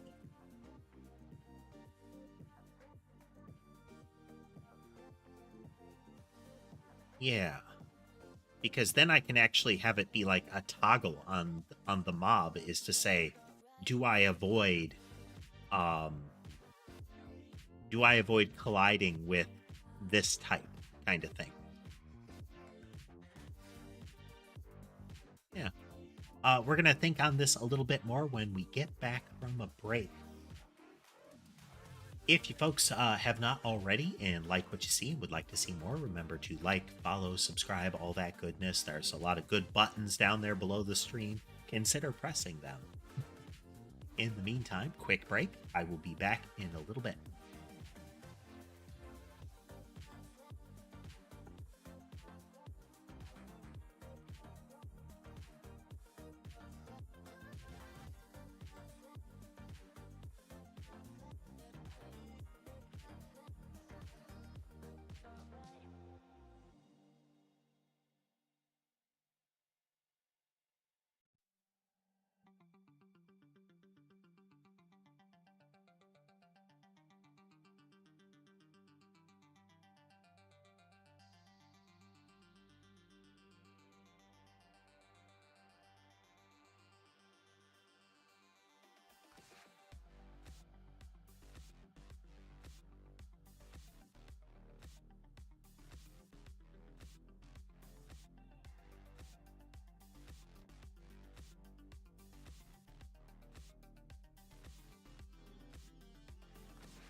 All right, getting settled back in. Just a moment.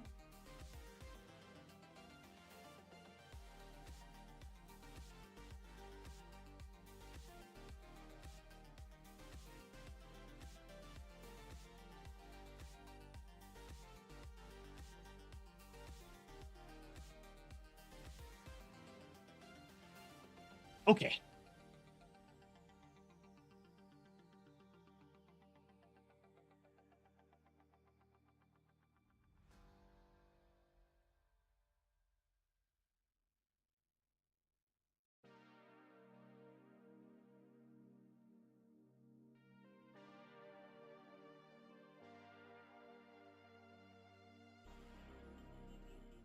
because movement templates don't have a parent object.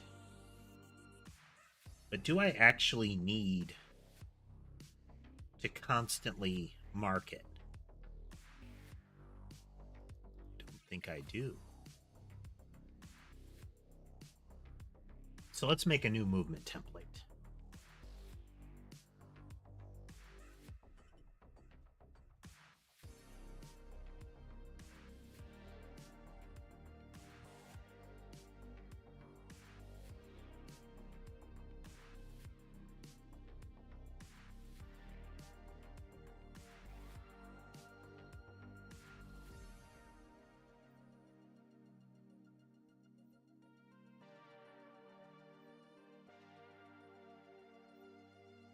These are movement templates.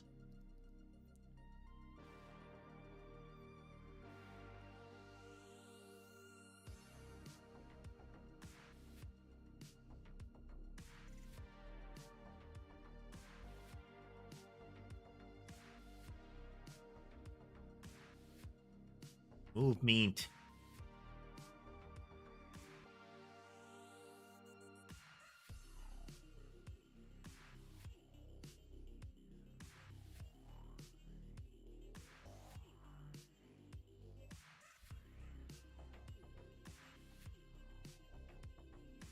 Attach that script. Attach another one. It inherits movement template.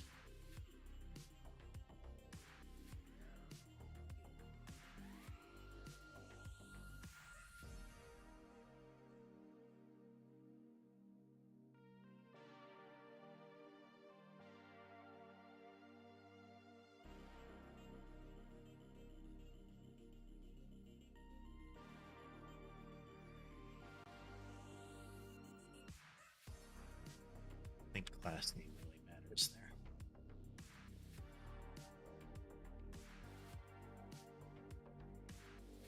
Meow Mix, this current stream is largely kind of chatting and coding. We're making a game. But that's large. A majority of the stream is just conversation in the like.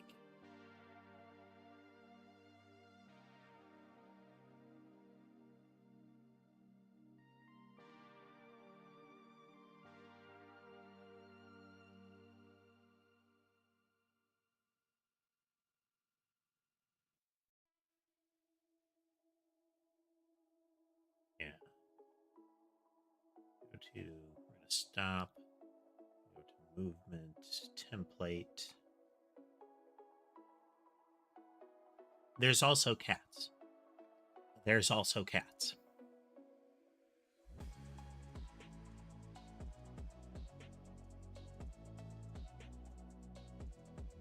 It's just a node.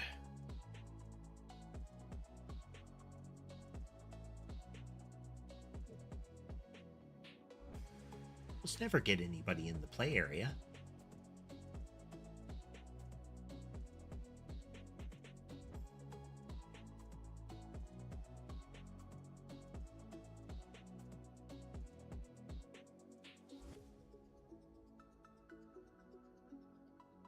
Getting randomly distracted as far as what I'm trying to address here.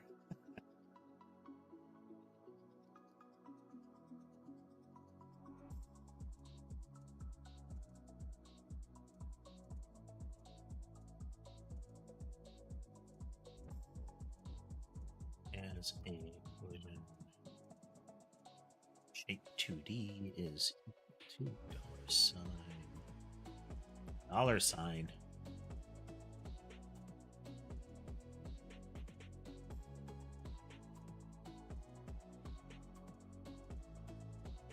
And shape 2D. Not ideal, but we're rolling.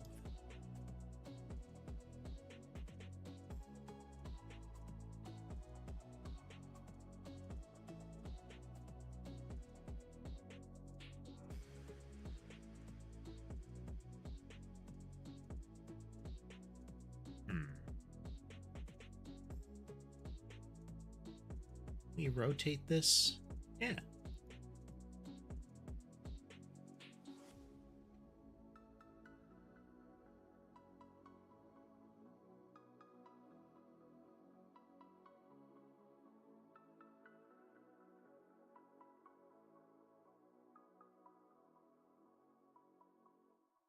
Okay, that's closer.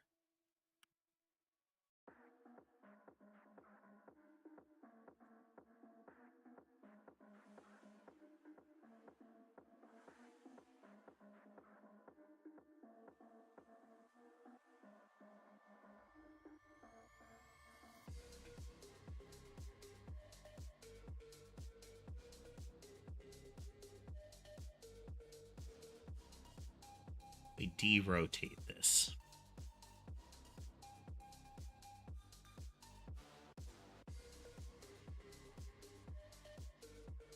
Oh.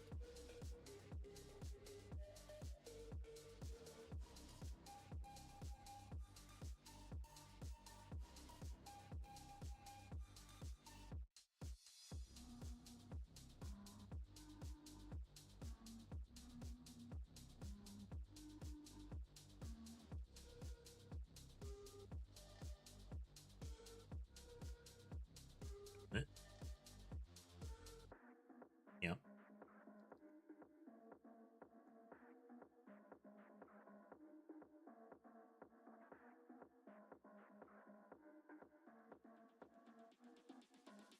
We'll see.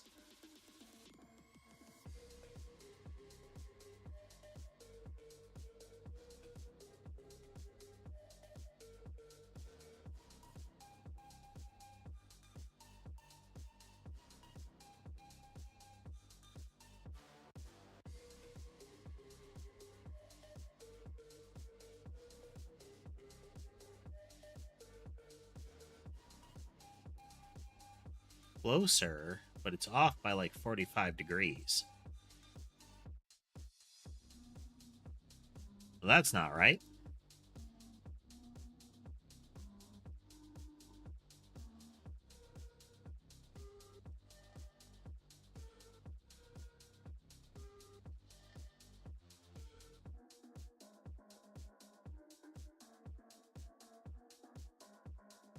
Oh.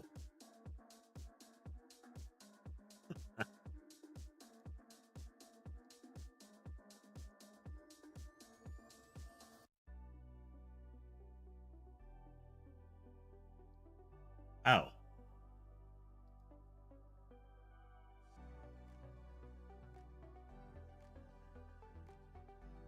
In radians. Okay.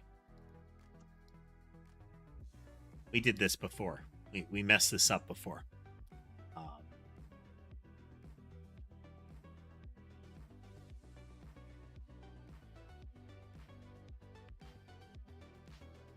Radians. 90.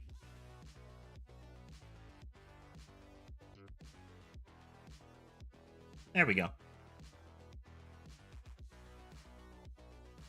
Now their collision shape will be more accurate.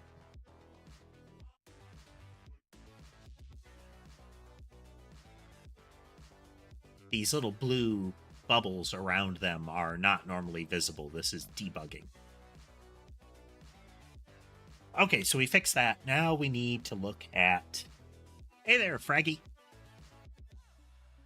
Welcome.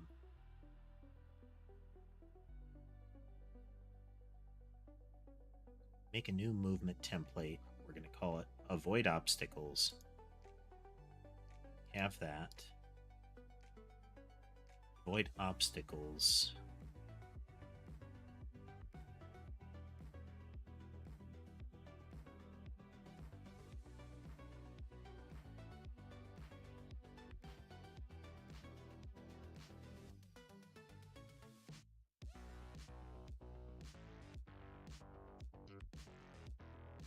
That actually matters. Okay. So then we need calculate target and move.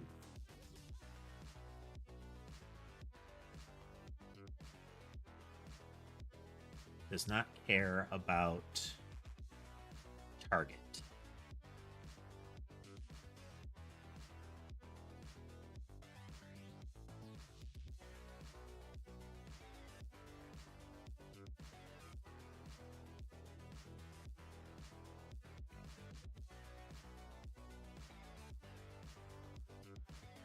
Avoid obstacles, move to home. Same way that move to target. Avoid obstacles doesn't care about calculating a target. It only cares about moving.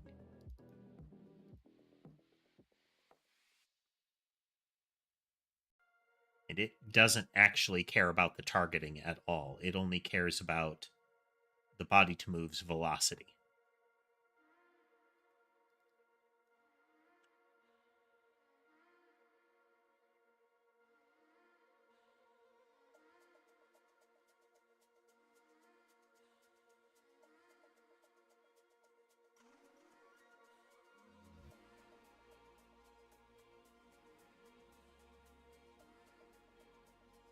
Yes, 2D.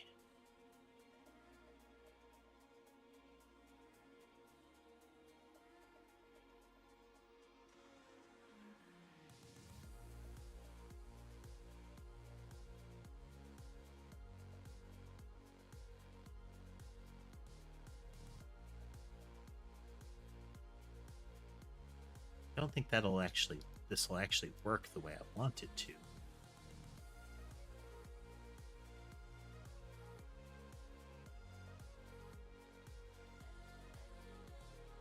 Because a raycast is a constant object.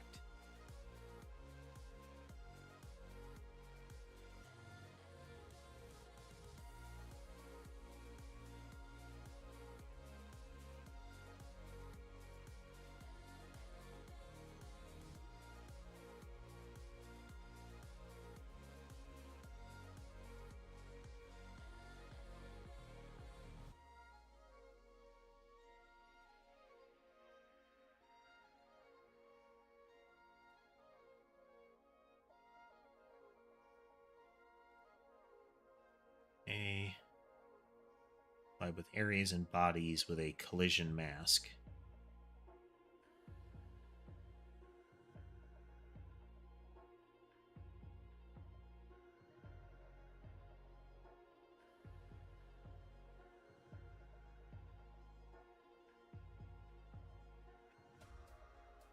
We would want to exclude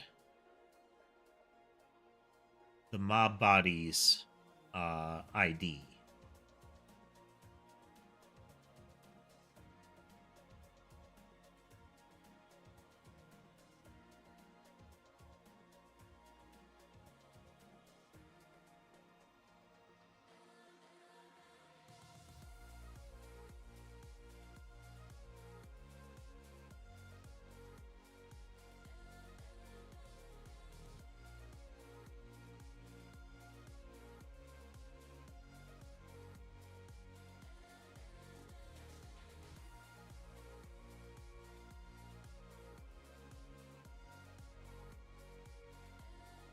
Okay.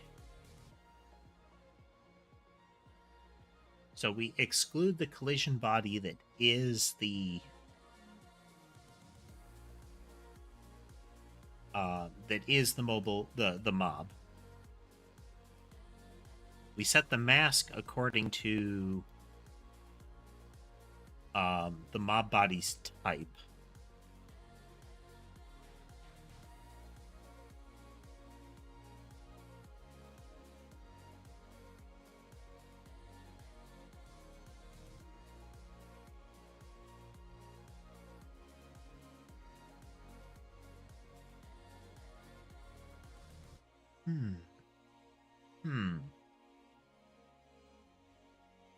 Is tricky.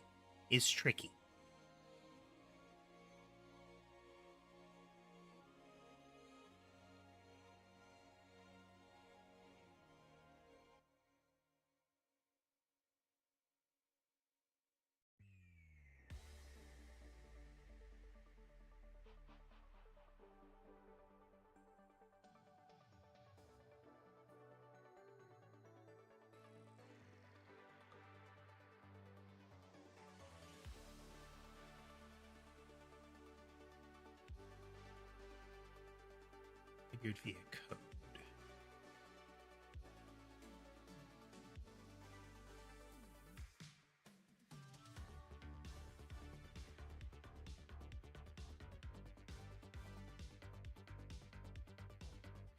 Okay. We can probably encapsulate this in a function, but you can create a bit mask for... Yeah, so it's 0, 1, 2, 3, that kind of thing. Okay.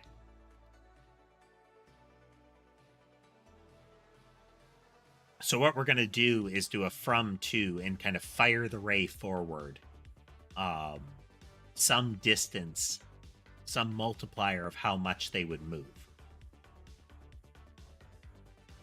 And say, is it going to intersect our target? Or is it going to intersect an obstacle? If it's going to intersect an obstacle, then we're going to try to move around it.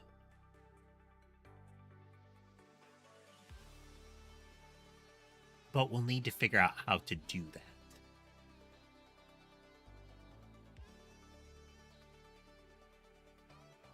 Trying to get Sammy used to having her paws touched so that she's more acclimated to the idea of her claws being trimmed. We're still miles away from that with Sherbet, but since Sammy is rapidly becoming a lap cat, it's easier to get that opportunity.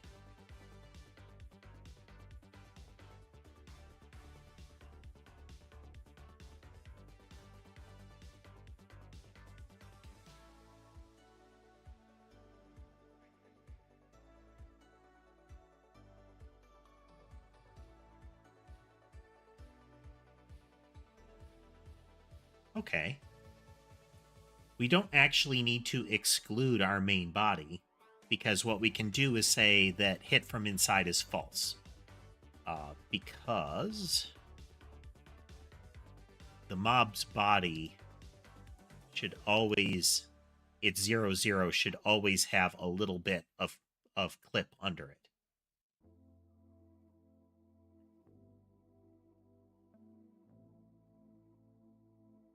Yeah.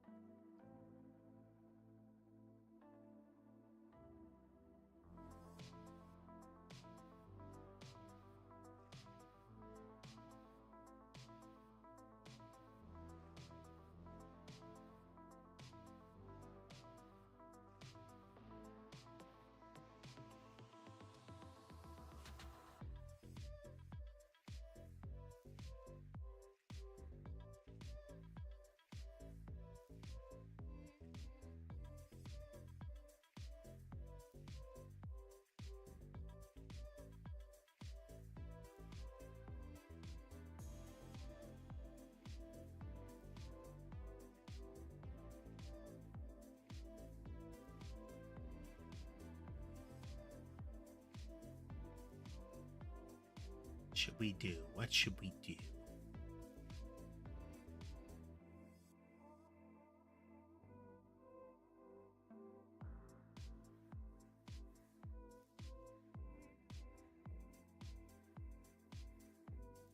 It's not a bad thing that we're reaching the end of the stream as far as this, because I really do need to rethink some of the structure that I'm working with as a result of this. Kind of a problem.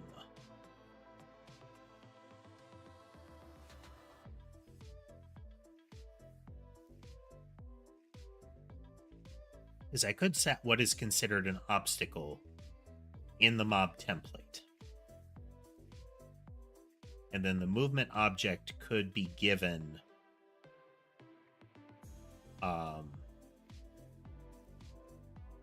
the obstacles, or could extract them from its parent.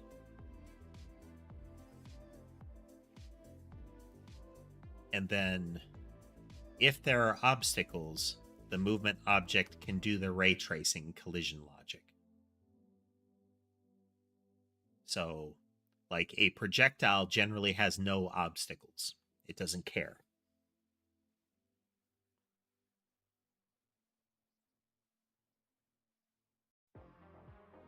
Because I think avoid obstacles, I don't want to have to add that to every monster. I feel like we can have a collision mask for what it considers an obstacle. Yeah.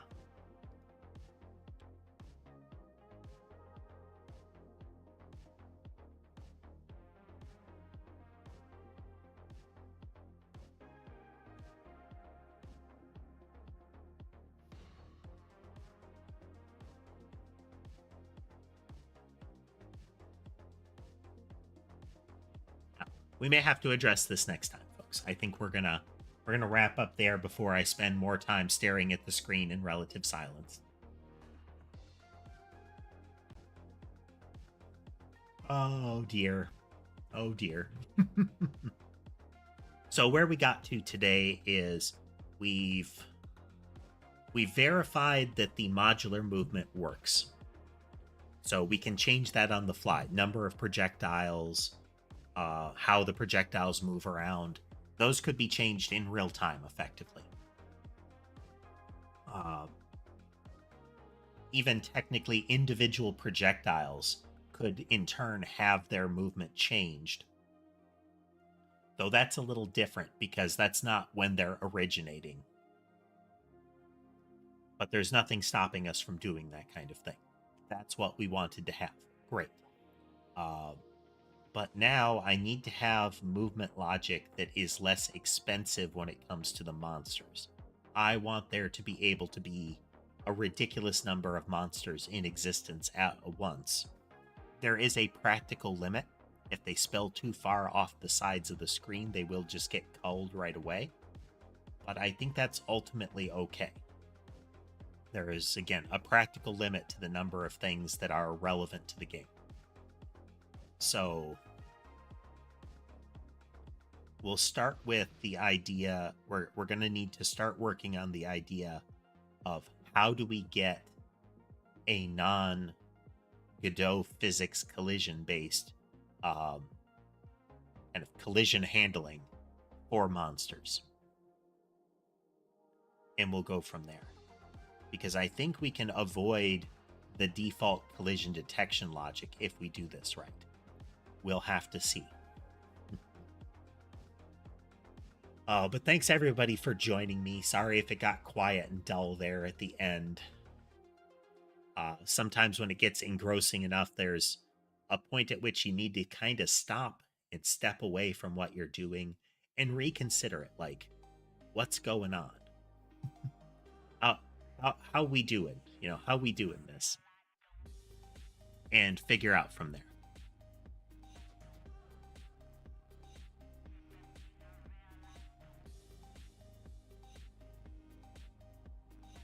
Yeah, we'll see. We'll see. Distracted again. All right, though, folks. Thanks again for joining me. Next streams will be happening on Friday. We're going to continue the pattern of gaming earlier in the day and then coding later in the day. So I hope to see you then. Have a good rest of your day, everybody.